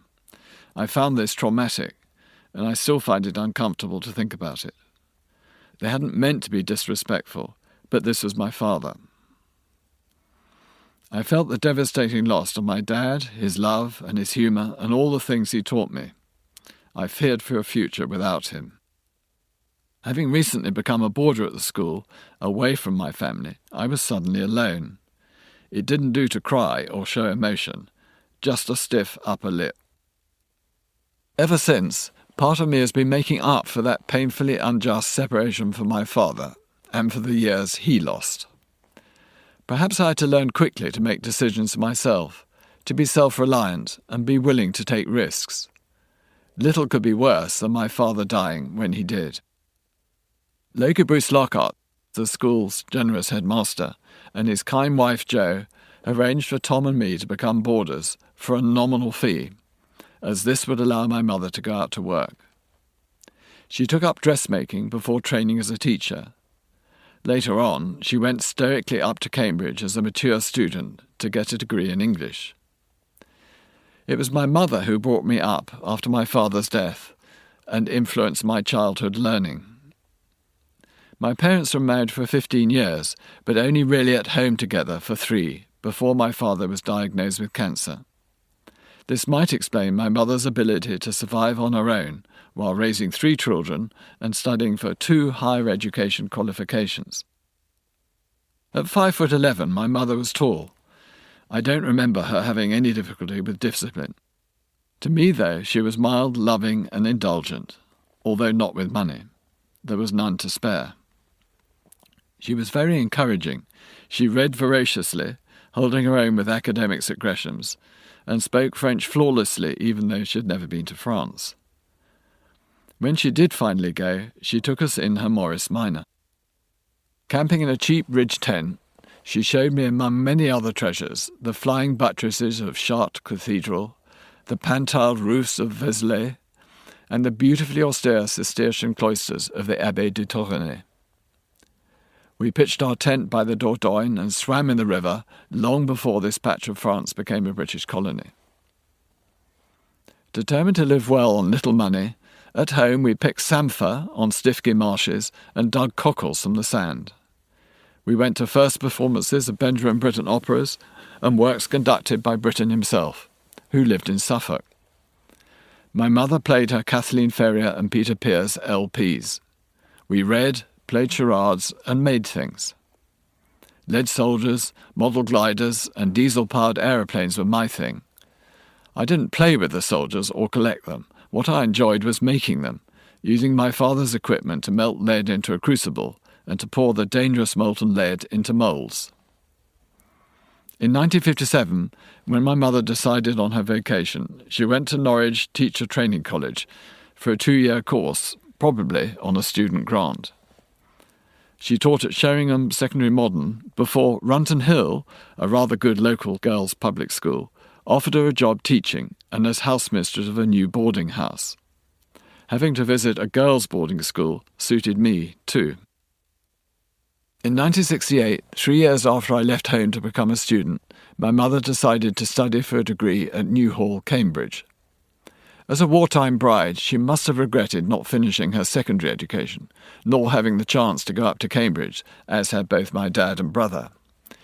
Even so, it must have been depressing for her having to survive on yet another student grant and to live in basement digs, as I was doing in London. Although she was ill and hospitalised up to and during her finals, she got a 2-1. She then taught English at Fakenham Grammar School for 5 happy years, where she also thoroughly enjoyed producing plays. Through a bitter twist of fate, in 1978, she was diagnosed with and very quickly died of liver cancer. My wife now claims that I've inherited my mother's determination and warrior spirit. My mother did have high expectations. She was also very broad-minded and had a Catholic choice of friends of all ages. Enjoying conversation on any subject, hers was a modern outlook. Ahead of her time, she was tolerant of others of all walks of life. She was happy to discuss anything. This may seem odd for a religious daughter of a vicar, yet perhaps any Edwardian attitudes she may have had were changed by the hardships and levelling of society caused by the war. She coaxed me into seeing and understanding a broad culture. She encouraged my acting in plays, my playing the bassoon, and painting, all things I had chosen to do myself. Occasionally she came along to watch me playing a sport I loved. Perhaps instinctively she understood the lessons that sport can teach children. She was never too disappointed with my academic achievements. A keen amateur artist herself, as was my father, she was also secretly pleased that one of her children might be an artist. And later on she was intrigued when I branched out into manufacturing as well as design.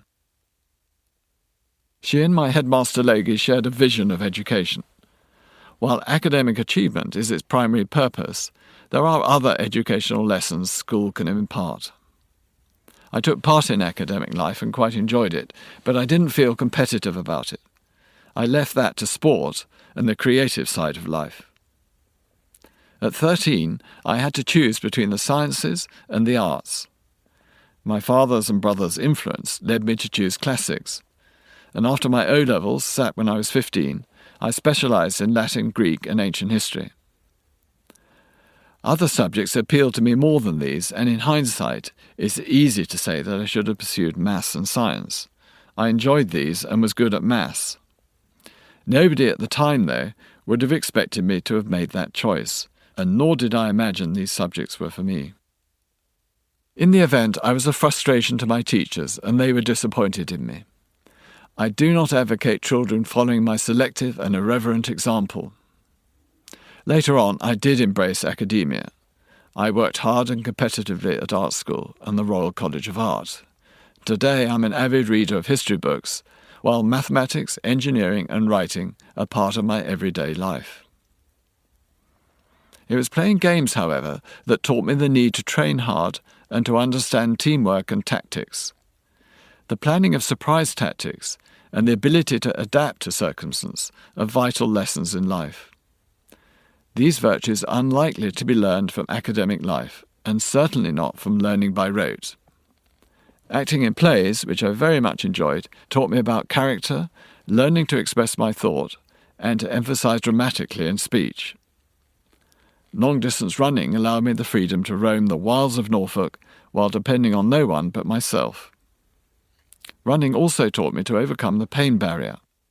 When everyone else feels exhausted, that is the opportunity to accelerate, whatever the pain, and win the race. Stamina and determination, along with creativity, are needed in overcoming seemingly impossible difficulties in research and other challenges in life. It makes me sad and concerned, that schools are failing to teach creativity. Yet life today demands it more and more. We need to create fresh solutions to seemingly intractable problems, to devise new software, to create something different in order to compete in the global economy. These abilities are a prerequisite today. No longer can we lead life by repeating what we have learned and what has worked in the past. The world, thankfully, is becoming better educated, and competition has never been so fierce. The advantage we in the West have relied upon for so long is being diminished. In order to stay ahead, we need to focus increasingly on our creativity. At Dyson, we've always aspired to what we call lean engineering. Happily, this is now celebrated as sustainability and using ever fewer resources, to which could be added increased performance, as desirable characteristics of a new design. But the team needed to achieve these breakthroughs has ballooned. Take engineering. 30 years ago, we could survive with just mechanical engineers. Now we need electronic engineers, software engineers, robotics engineers, and AI scientists. The list goes on. The world has become more complex and yet more integrated. Almost every country develops technology and exports it around the world. This means that alongside producing the best engineers or scientists, we need to apply the advanced technology we develop at an ever faster pace, otherwise aggressive competitors will do it first. Home life has much to teach us too. It certainly did for me. From the age of 8, I grew up in a single-parent home, where we had to share the many chores. In our rented part of the crumbling Victorian house in the 1950s, we had no machines for gardening or cultivating. We had a push mower for what was quite a big garden, and a spade to dig the vegetable garden. The washing machine was a static boiler that merely soaked the washing, which was then rinsed in a large butler sink and fed into a hard-to-turn mangle. The one motorised machine we did have was an old upright vacuum cleaner with a cloth bag hanging from its handle. We had no wall power sockets, so we had to stand on a stool in each room and plug it into the central light socket and not allow the vacuum to pull too hard on the cord. It was smelly, dusty, and ineffective. It haunted me for many years. I have good reason to be grateful for my mother for introducing me to all these home chores. She taught me to sew, knit, make rugs, and cook, and my father had taught me to sail. I watched him doing carpentry. I taught myself to make model aeroplanes, to start engines, fly them, and to repair my bicycle. Doing things with my hands, often as an autodidact, and with almost no absence of fear, became second nature. Learning by making things was important as learning by the academic route. Visceral experience is a powerful teacher. Perhaps we should pay more attention to this form of learning. Not everyone learns in the same way. I think I'm someone who likes to learn on his own, by experiencing failure and discovering his own way to make things work.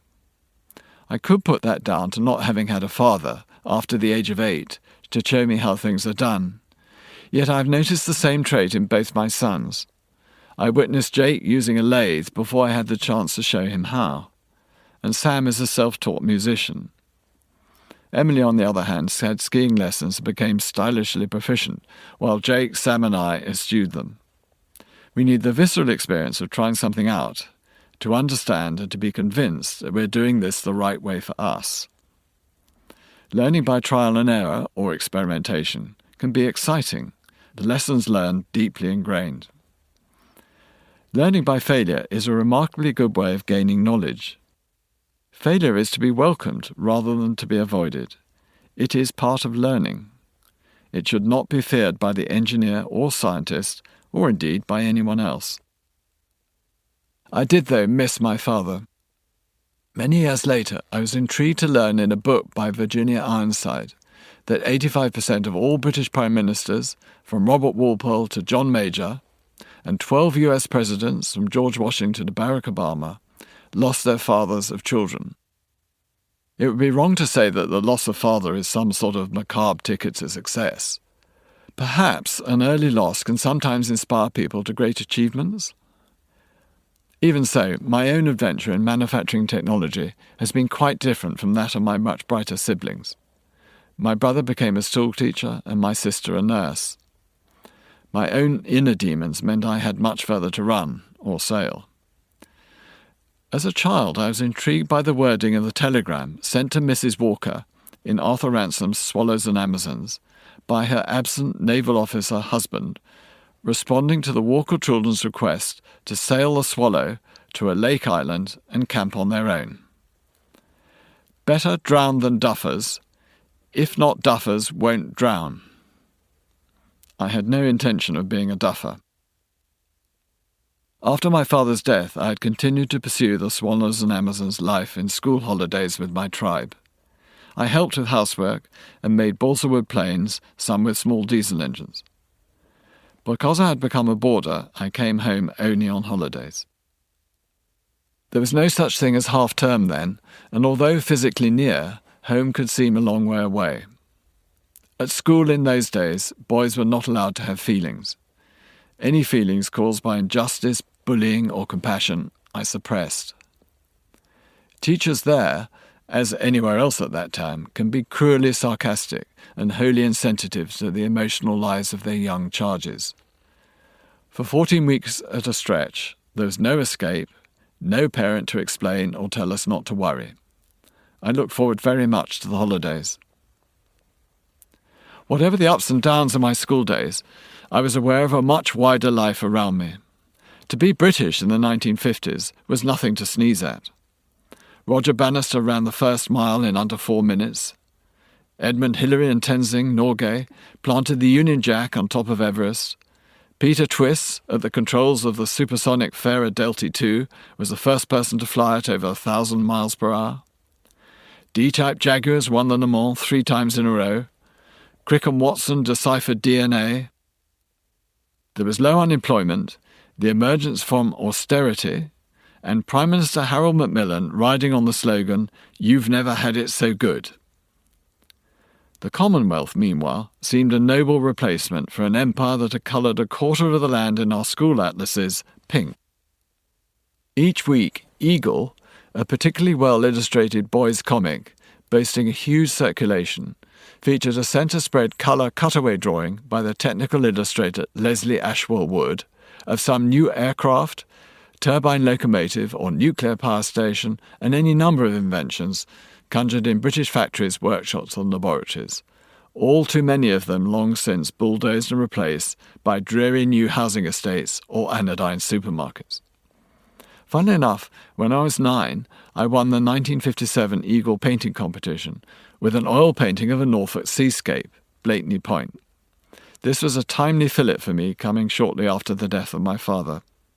I had been recognised for my painting, and nationally too. I've since learned that David Hockney and Gerald Scarfe, both at the Royal College of Art just before I was there in the mid-60s, made their debut with paintings in Eagle, in which art, engineering and daring-do adventure on land, under the sea and into space shared imaginative pages. As schoolboys, we did believe British to be best. After all, we'd just won wars against the Germans and the Japanese, and clearly we were capable of peacetime records, inventions and victories, even if our families couldn't afford new clothes, much less washing machines or refrigerators, while feeble coal-burning stoves provided just a few precious inches of hot bathwater. We championed our British cars too, and as far as I'm concerned, we went on to own 2 of the best. These were the Morris Minor and the Mini. They were both designed by one of my engineering heroes, Ali Kisigonis, not that I knew his name at the time, and were, I'm sure, superior in terms of steering, road holding, suspension and all-round visibility to the Volkswagen Beetle, their only real foreign rival at the time. In a nod to tradition, both our cars sported decorative timber trim, as if, in spite of their modern engineering, they were miniature farmhouses on wheels. We once squeezed 13 schoolboys into Mum's Morris Traveller. This must have been some sort of record. I knew ours were interesting cars from an engineering point of view, but the word design meant nothing to me at the time. This might seem odd from the perspective of the second decade of the 21st century, but not through the lens of North Norfolk, or, for that matter, pretty much anywhere in England more than half a century ago. In those days, however, North Norfolk was quite cut off, and it can still be a remote and enchanting corner of the world. As for school, I did get by fairly well, despite not applying myself as I might have to academic studies. I passed O-levels, the equivalent of GCSEs today, in art, maths, Latin, Greek, French, English language, English literature and history, and A-levels in art, ancient history and general studies.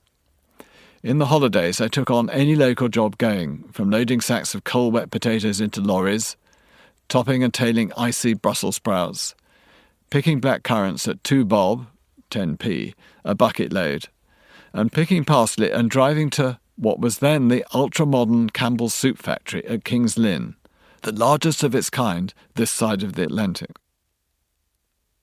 School days were also made more exciting by our teaming up for lessons at Gresham's with the sixth form girls at Runton Hill, where my mother taught, and now long gone. It certainly didn't lack academic ambition. My girlfriend there, Caroline Rickaby, went on to get a first at Cambridge and later a PhD at Durham University on King John's relationship with his French advisers, and, as a consequence, how history may have misrepresented the English king ever since. I have never lost my interest in history, yet my talent, such as it was, lay elsewhere.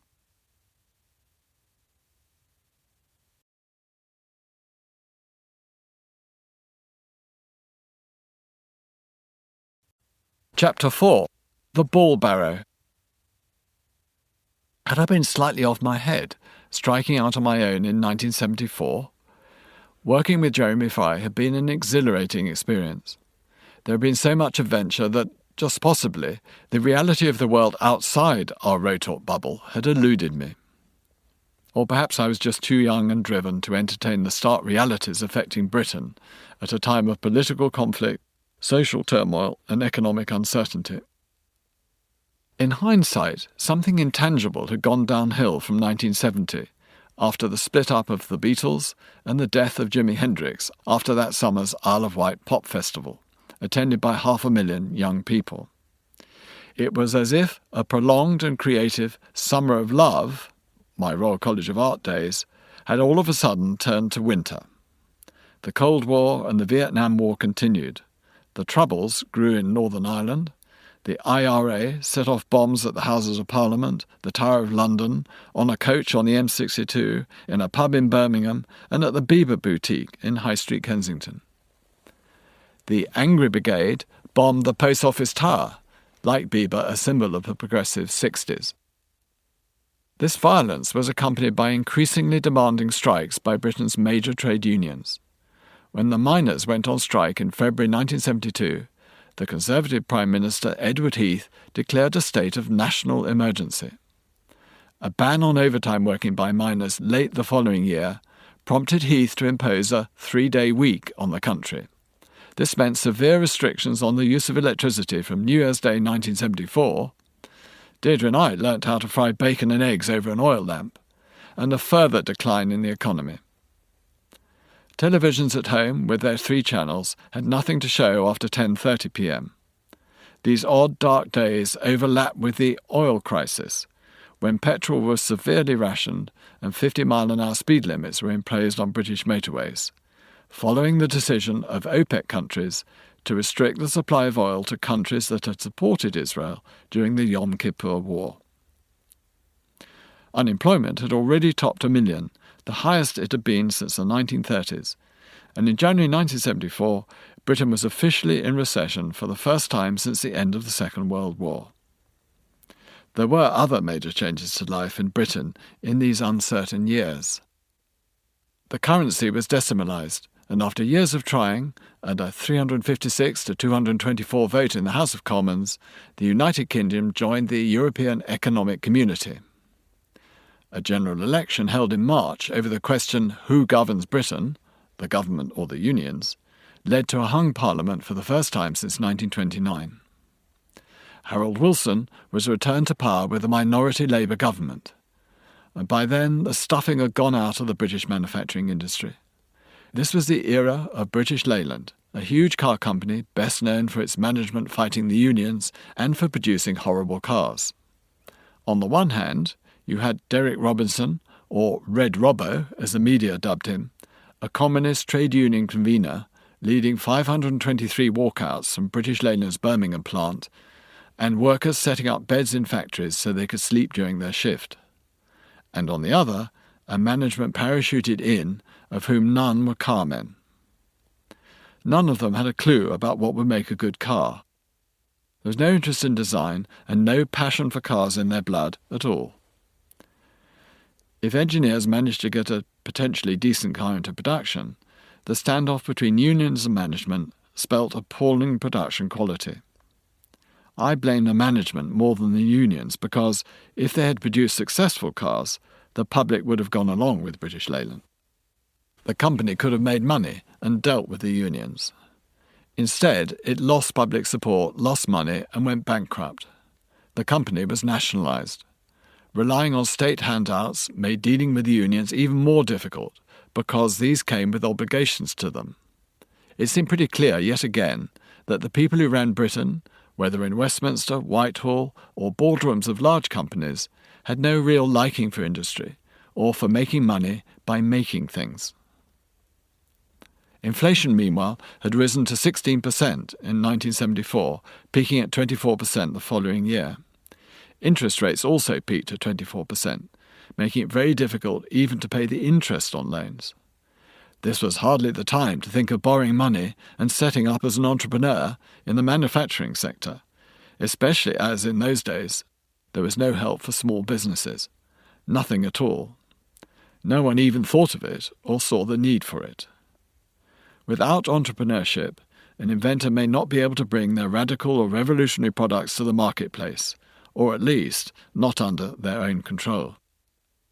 Without becoming an entrepreneur, they have to license their technology, putting them at the mercy of other companies that may or may not have a long-term commitment to a particular new idea or way of thinking about the future. Sometimes a change of director or vice president within a licensee company can scupper a new product launch, which may sound a minor matter, but it can ruin the venture.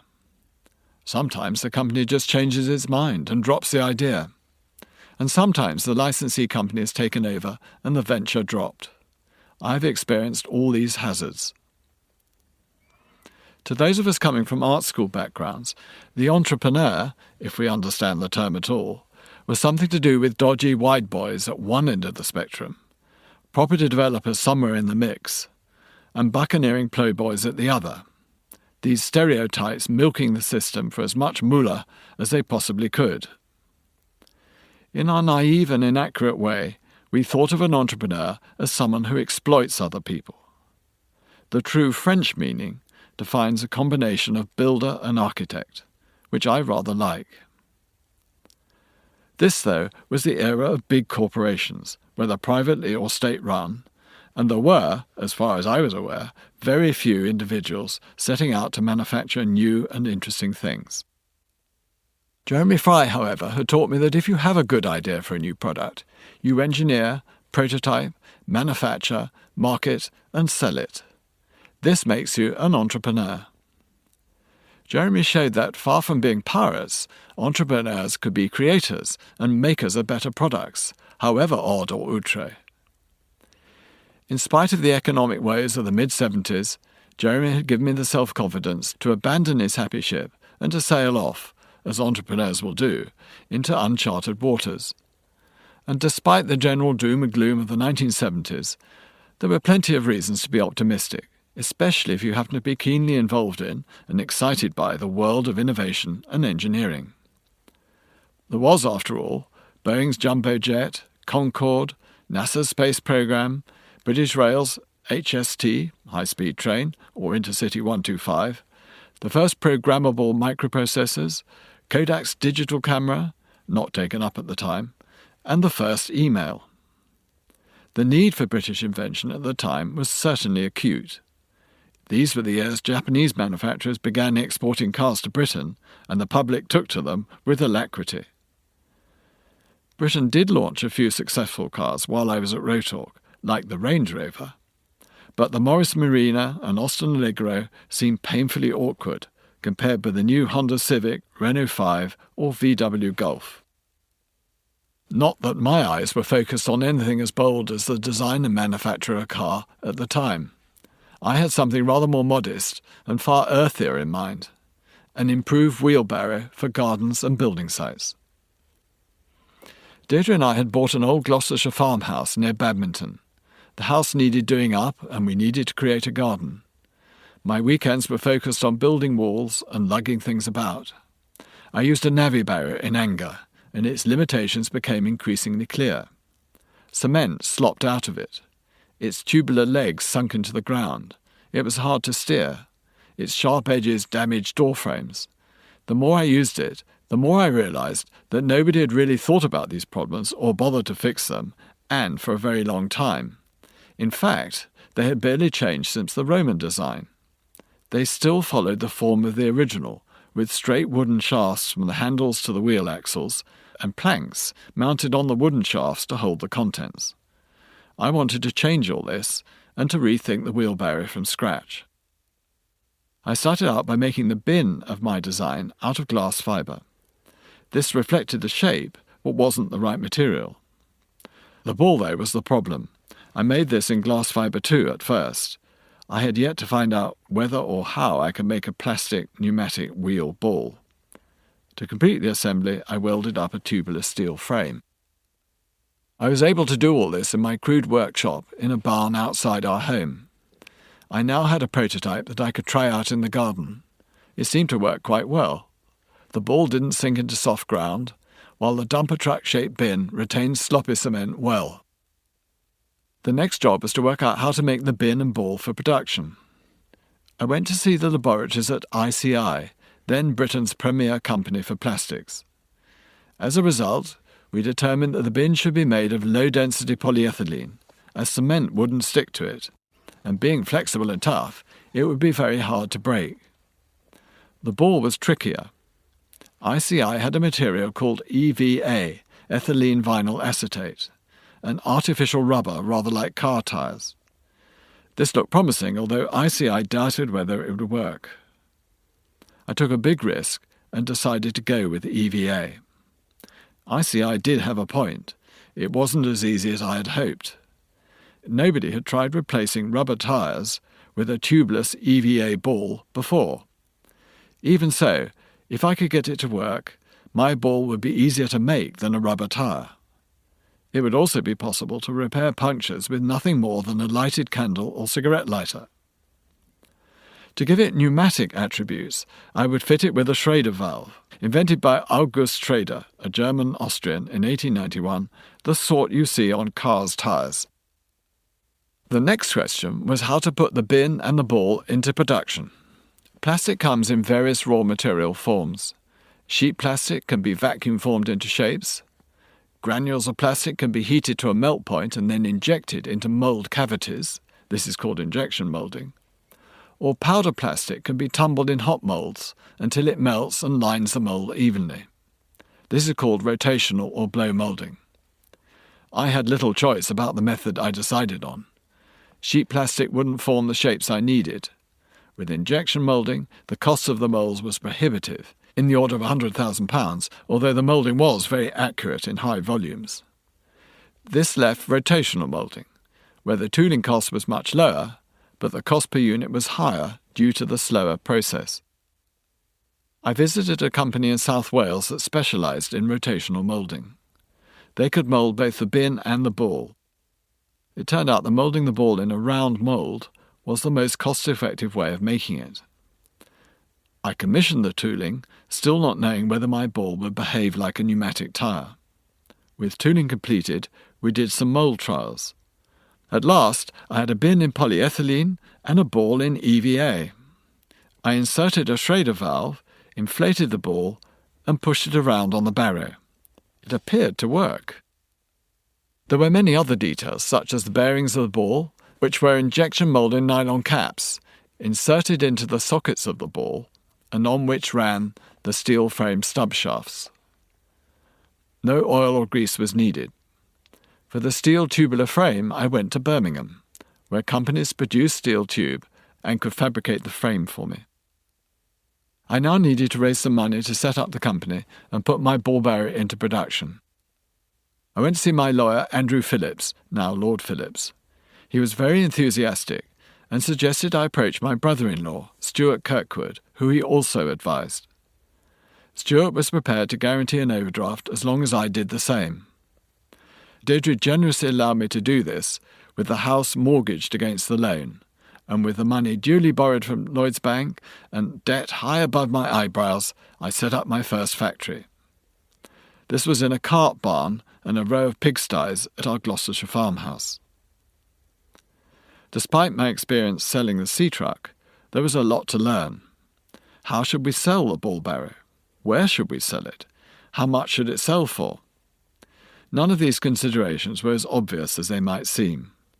There were no nationwide chains of DIY shops, super sheds, or garden centres at the time. Garden centres and hardware stores were individually owned, so at first we had to go round to each of them. They would buy just 1 or 2 bearers each at a time, and we could only visit 1 or 2 of them in a day. Then we had to get the numbers up to 50 for the wholesaler to be willing to buy these, and then to distribute them to the retailers we had spent considerable time on the road selling to. The wholesaler took a large cut, so that just with a single product, rather than a catalogue of products to offer them, there was little money left for us. It was a hopeless business model. It was also pretty humiliating when the buyers laughed at my design. The ball bearer did, however, win a British Design Council kite mark. At the time, this triangular black and white badge attached to a product was a sign of officially approved good design. Even then, the Design Council sent me a letter saying that I had only just got it. Apparently, the committee was concerned with the colour of the plastic ball. Red, it seems, was wrong for gardens, which are green, although don't tell the roses that. Perhaps the brightly coloured ball bearer did look rather too playful for those used to selling traditional metal wheelbarrows. The explosion of colour through the 60s was, though, important in the development and popularising of a new generation of consumer goods. The ball bearer was designed to stand out in a line of old-fashioned rivals on display in garden centres or in the pages of sales catalogues. I still like to add touches of colour to highlight the technology or to draw attention to switches and release catches of Dyson products, so that colour has a functional element as well as visual appeal. Along with selling to individual garden centres, we also took out small newspaper ads for the ball bearer, invariably shoehorned between those for improbable personal medical appliances and cures for baldness. It all seemed rather down-market and a bit dodgy. Nevertheless, we received a gratifying number of cheques in the post. A bolder decision to take out a full-page advertisement in the newspapers and colour supplements got good results. It also made us somehow seem bigger than we were, more confident and accomplished too. With the ball bearer, we also learned to shape our own publicity for magazines and newspapers. We had no money for display advertising, but thought that we might get editorial coverage. Word of mouth and editorial remains the best way to tell people what you've done. It is far more believable than advertising, and a great compliment when intelligent journalists want to go off and talk about your product of their own free will. If you have new technology and a new product, a journalist's opinion and comment is far more important and believable than an advertisement. We did a photo shoot one day at Doddington Park near Bristol. This is the late 18th century house, designed by James Wyatt and built for the Codrington family, who first came that way in the 16th century and had owned the estate ever since. By chance, I shared a bank manager with the Codringtons, and through him I had arranged to photograph our range of ball bearers at Doddington. Deirdre pushed a ball bearer around the grounds for the camera. We could never have guessed then that a quarter of a century later, Doddington Park would be our family home. Selling the sea truck had taught me the value of editorial coverage. The sea truck had been on television, so I rang BBC with the news of the ball bearer. It duly made an appearance on Tomorrow's World, just before the new invention was launched. Tomorrow's World was a popular BBC television series looking at new developments in science and technology. Beginning in 1965, it ran for 38 years, with regular audiences of 10 million viewers. The lead presenter of the programme was the elegant and articulate Raymond Baxter, a former RAF Spitfire pilot.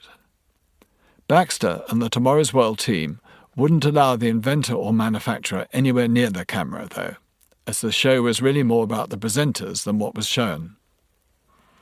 The ball bearer might not have been the most demanding new bit of scientific or technological kit, yet, to be fair, the BBC did help put us on the national map. With sales picking up, we added a grassbox extension. This was a large one-piece moulding which fitted on top of the ball bearer bin and extended the size upwards by 300 millimetres. This increased the capacity for light loads like grass clipping or leaves. It was very popular and increased sales. A useful lesson about accessories. Flush with success in our own terms, especially with the publicity we were getting, the board decided we should move out of the pigsties and rent a proper factory. We also started selling through wholesale and retail shops to reach a wider public. This meant employing a sales manager and a sales force. I found a new factory on an industrial estate at Corsham in Wiltshire. These new overheads meant extra borrowing from the bank at a time when interest rates in Britain had risen to 22%. At the same time, we experienced problems with a series of plastic moulders and were forced to mould the bins and balls ourselves. For similar reasons, we also started making the metal frames in our factory, bending and welding tubular steel. I learned how to spray the ball bearer steel frame with electrically charged epoxy powder, a dry coating process invented in the US by a man named Daniel Gustin at the end of the Second World War that does away with the need for wet paint. One problem of the process is overspray. You don't want dry powder paint flying about your factory. It's messy and dreadfully wasteful. The solution was a big electric fan that sucked the spray onto 8-foot square sheets of calico. It was noisy, sounding like Concorde taking off when you switched it on. It was also incredibly inefficient. Stupid, really. Every hour the calico filter clogged. The production line had to be stopped so that the cloth could be taken down and shaken out. In the process, the entire factory got covered in black powder. I asked around in the trade, what did smart people use? Cyclones, they answered. Cyclonic separators collect dust and particles through centrifugal force without the need for a membrane filter like our 8-foot calico sheet. I had seen one in action nearby at a timber merchant in Bath called Hill Lee. All their machines had extract ducts channeled up into this cyclone. It collected dust all day, with none of it coming out, and crucially, never clogging. I went at night with a torch and notebook to see how the thing worked and to draw it. I couldn't take the actual dimensions as it was too big, but I was able to sketch the vital details of the construction and to estimate the sizes and proportions. I found the centrifuge dust extraction principle of the cyclonic separator utterly fascinating. The idea of using cleverly directed airflow to spin out dust particles by centrifugal force seemed like magic, even though the technology itself was hardly new. The cyclonic separator was in fact first patented by one John M. Finch in 1885 for the Knickerbocker Corporation of Jackson, Michigan, which amongst other things made wooden cabinets. But it gave me the idea of a revolutionary vacuum cleaner. First, though, I needed to make and sell the ball bearer. To keep production costs in order, we had begun to make and do everything ourselves. I'd been making things by hand since childhood, so for me at least, this was enjoyable, as was the process of thinking how things are made and how they might be made better. So naturally, we made our own cyclonic extractor. An off-the-shelf model, if you could call it that, would have cost £75,000, the price at the time of 25 new 12-cylinder E-type Jags. It was through repairing and keeping second-hand cars going, and from making things myself, that I'd learned so much about engineering. During the 50s and 60s, knowing how a car worked and how to keep it on the road was particularly important for people on stretched incomes. You did not dare go far in an average car at the time, even a new one. They were forever breaking down. You needed an AA man on standby. As a student, I couldn't afford to go to a garage. I had to fix cars myself. During my time at the RCA, I had the early 1950s Austin Healey 104. The engineering design was appalling. In racing car style, the wheels were fitted onto the drive shaft on a taper, with just a single large wing nut to hold them on. They frequently became loose, and I used foil from cigarette packets to provide effective shimming. The car had a 4-cylinder engine with only 3 crankshaft bearings, giving the crankshaft a worrying degree of flexibility. Late one night I was driving near Royston in Hertfordshire on our way to Norfolk, when the crankshaft flew out of the engine casing. I rebuilt an engine from a crashed Healey, and while I was about it, rebuilt my car's gearbox. I installed a new radiator and fuel pump too, and all this without the luxury of a hydraulic ramp. While breakdowns and improvised repairs could be frustrating, especially when tackled at the side of the road, they taught me a great deal about the engineering of components, their strength and suitability. Repairing a car like the Healey was a good grounding in basic engineering and fitting. I used to carry a full toolkit and likely spares in the boot, which were often needed. Car owners don't need to do these things today, well, unless they're vintage or classic car enthusiasts and they do it for pleasure as much as for purely practical reasons. While few people regret the passing of an era when cars broke down all too frequently, keeping them on the road had once been a course of sorts in makeshift mechanical and electrical engineering. With the Cyclone, I worked with 2 very clever metalworkers, and together we made this 30-foot-high steel Cyclone over a couple of weekends, copying what I'd seen at Hill Lee. We had no engineering drawings to copy. I drew one up and we got on and made it. For me, it was another of those empowering transition points from the designer sitting at a drawing board with cups of coffee to manufacturer and entrepreneur. It was about knowing how to make things and making decisions, and of course, selling the things you had designed and learned to make. While we were selling the ball barrow quite well to gardeners, we thought we might be able to supply it to builders to replace the traditional navvy barrow. One of the best-loved features of the ball barrow was its moulded dumper truck-shaped polyethylene bin carrying water to different parts of the gardens. Water stayed in the bin without slopping or leaking. This was true of wet cement too, and even if cement was left to go solid in the bin, it didn't stick to the polyethylene, but just dropped out. Polyethylene is non-stick. In fact, there is no known adhesive for it. For the builder's version, we fitted a 350mm ball instead of the 250mm one. This was better for big loads and over rough ground. It also had a bigger bin. We thought the builders would be pleased to carry a bigger load. This was centered over the ball, meaning that when lifting the handles, they would feel very little of the actual load on their arms. We thought the builders would appreciate this. We were wrong on all counts. Construction site workers had no interest in pushing around bigger loads, so the bigger size bin was not appreciated. Nor did they appreciate having the weight on the ball and not on the handles of the ball barrow, and for the following reason. When you come to push the loaded barrow up planks into a skip, it is better if most of the load is on the handles rather than the ball, because pushing a heavy load up a steep slope is much harder than carrying the load up a slope. In fact, the same logic is true of pushing a heavy load across broken ground. It was better to halve the load on the ball and carry the rest on the handles. Carrying is easy, pushing is difficult. Duly chastened, we redesigned the barrow for the builder's market. We positioned the wheel further forwards so that the load was shared equally between the ball and the handles. We fitted a smaller bin to make their loads lighter. I am grateful for the builder's criticism because this redesigned version was the best ball barrow. Out of the blue, we were approached by British Aerospace, manufacturers of small missiles. They wanted a missile carrier with ball barrow ball wheels, as these would roll over soft sand without sinking into it.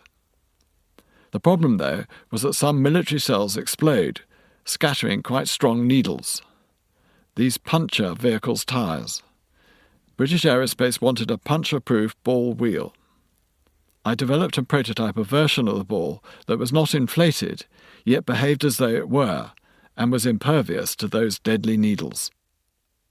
This EVA ball had deep circumferential grooves around the centre of the ball, where the diameter is at its largest. This provided a hoop strength that stopped the ball from deforming, yet gave it a degree of springiness. Finally, we had a puncture-proof ball wheel.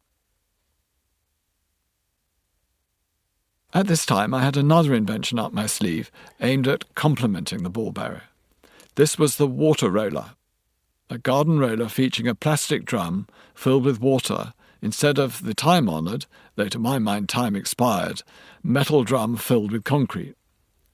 The market for the water roller proved to be smaller than I thought, perhaps not least because its very lightness, when drained of water, made it all too portable. It was easy to pick up and put in the back of a car. Friends would lend them to others, so sales were low. In 1978, the year our third child, Sam, was born, we started selling the trolley ball, a ball-mounted trailer to tow boats out of the water thanks to its pneumatic ball wheels. On land, the pneumatic ball wheels didn't sink into sand. Of course, they floated the trolley in the water. With other trolleys, when you pushed it into the water, the trolley disappears from vision, so you can't align the boat with the trolley. Because my trolley floated, you just slid the trolley under the boat. The boat was held by seatbelt webbing, so any shape could be accommodated. In the back of my mind were memories of performing this exacting task with my father in North Norfolk. The trolley ball was also a way of reimagining an invention, however modest it might at first seem. And funnily enough, this particular invention would come back into play many years later. These were early days, yet I was learning much that would be useful when I set up on a much larger scale with Dyson in Malmesbury 15 years later. I was also putting into practice ideas I'd learned directly from Jeremy Fry and indirectly from Alec Issigonis. Don't copy the opposition. Don't worry about market research. Both Jeremy and Alec Issigonis might just as well have said, follow your own star. And this is indeed what successful entrepreneurs do. The problem, though, was that I wasn't following my own star, and this proved to be the very reason why my first company, Kirk Dyson, was not the success it could have been. In 1974, when I'd wanted to do the ball barrow, my brother-in-law very generously offered to part-fund it, and I'd rather stupidly assigned the patent of the ball barrow, not to myself, but to the company. We borrowed £200,000, but now, at 24%, the interest rate was phenomenal. As we borrowed more by bringing in new investors, so my percentage share of the company fell. The business grew to an annual turnover of £600,000.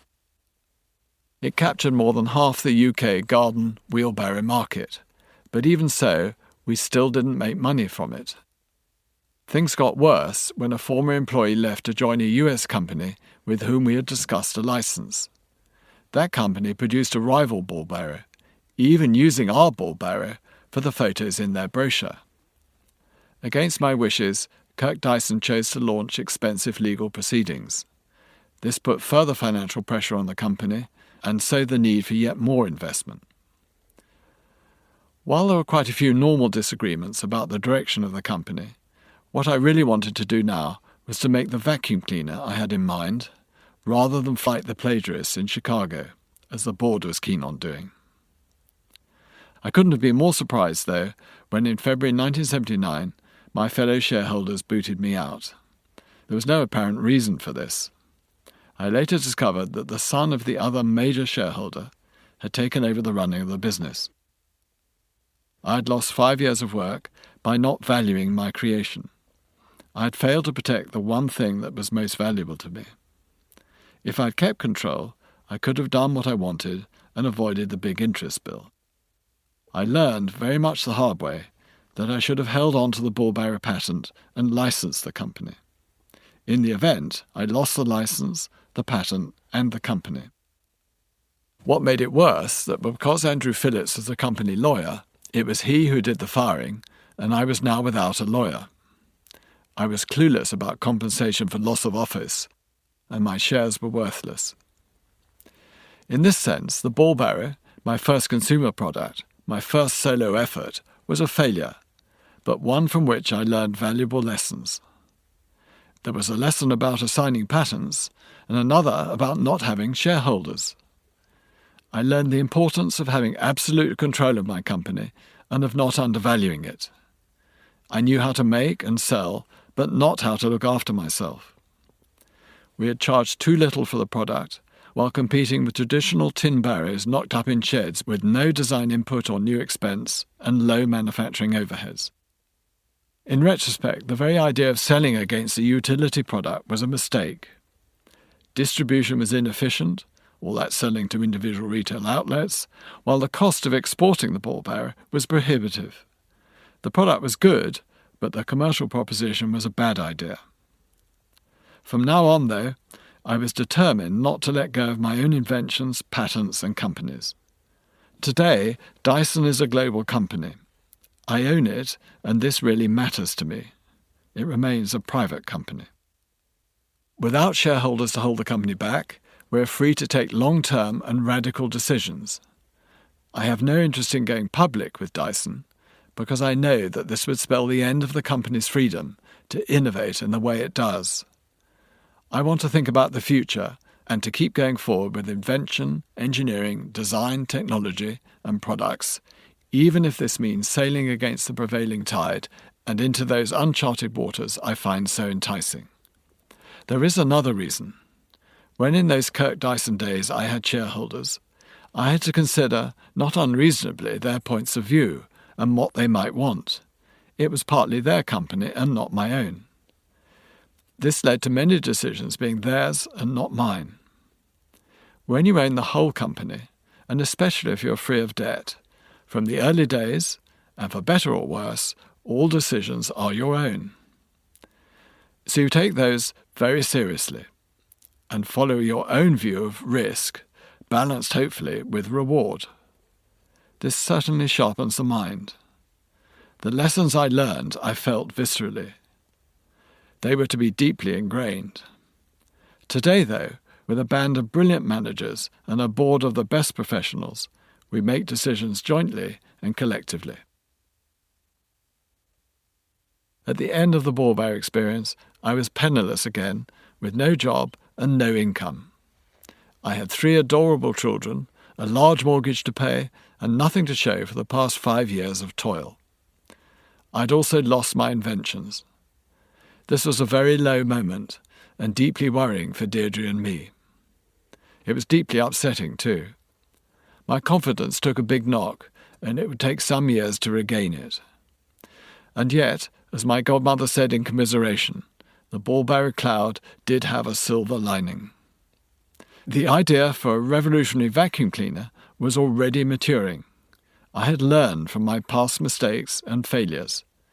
I struck out on my own. This was a real turning point.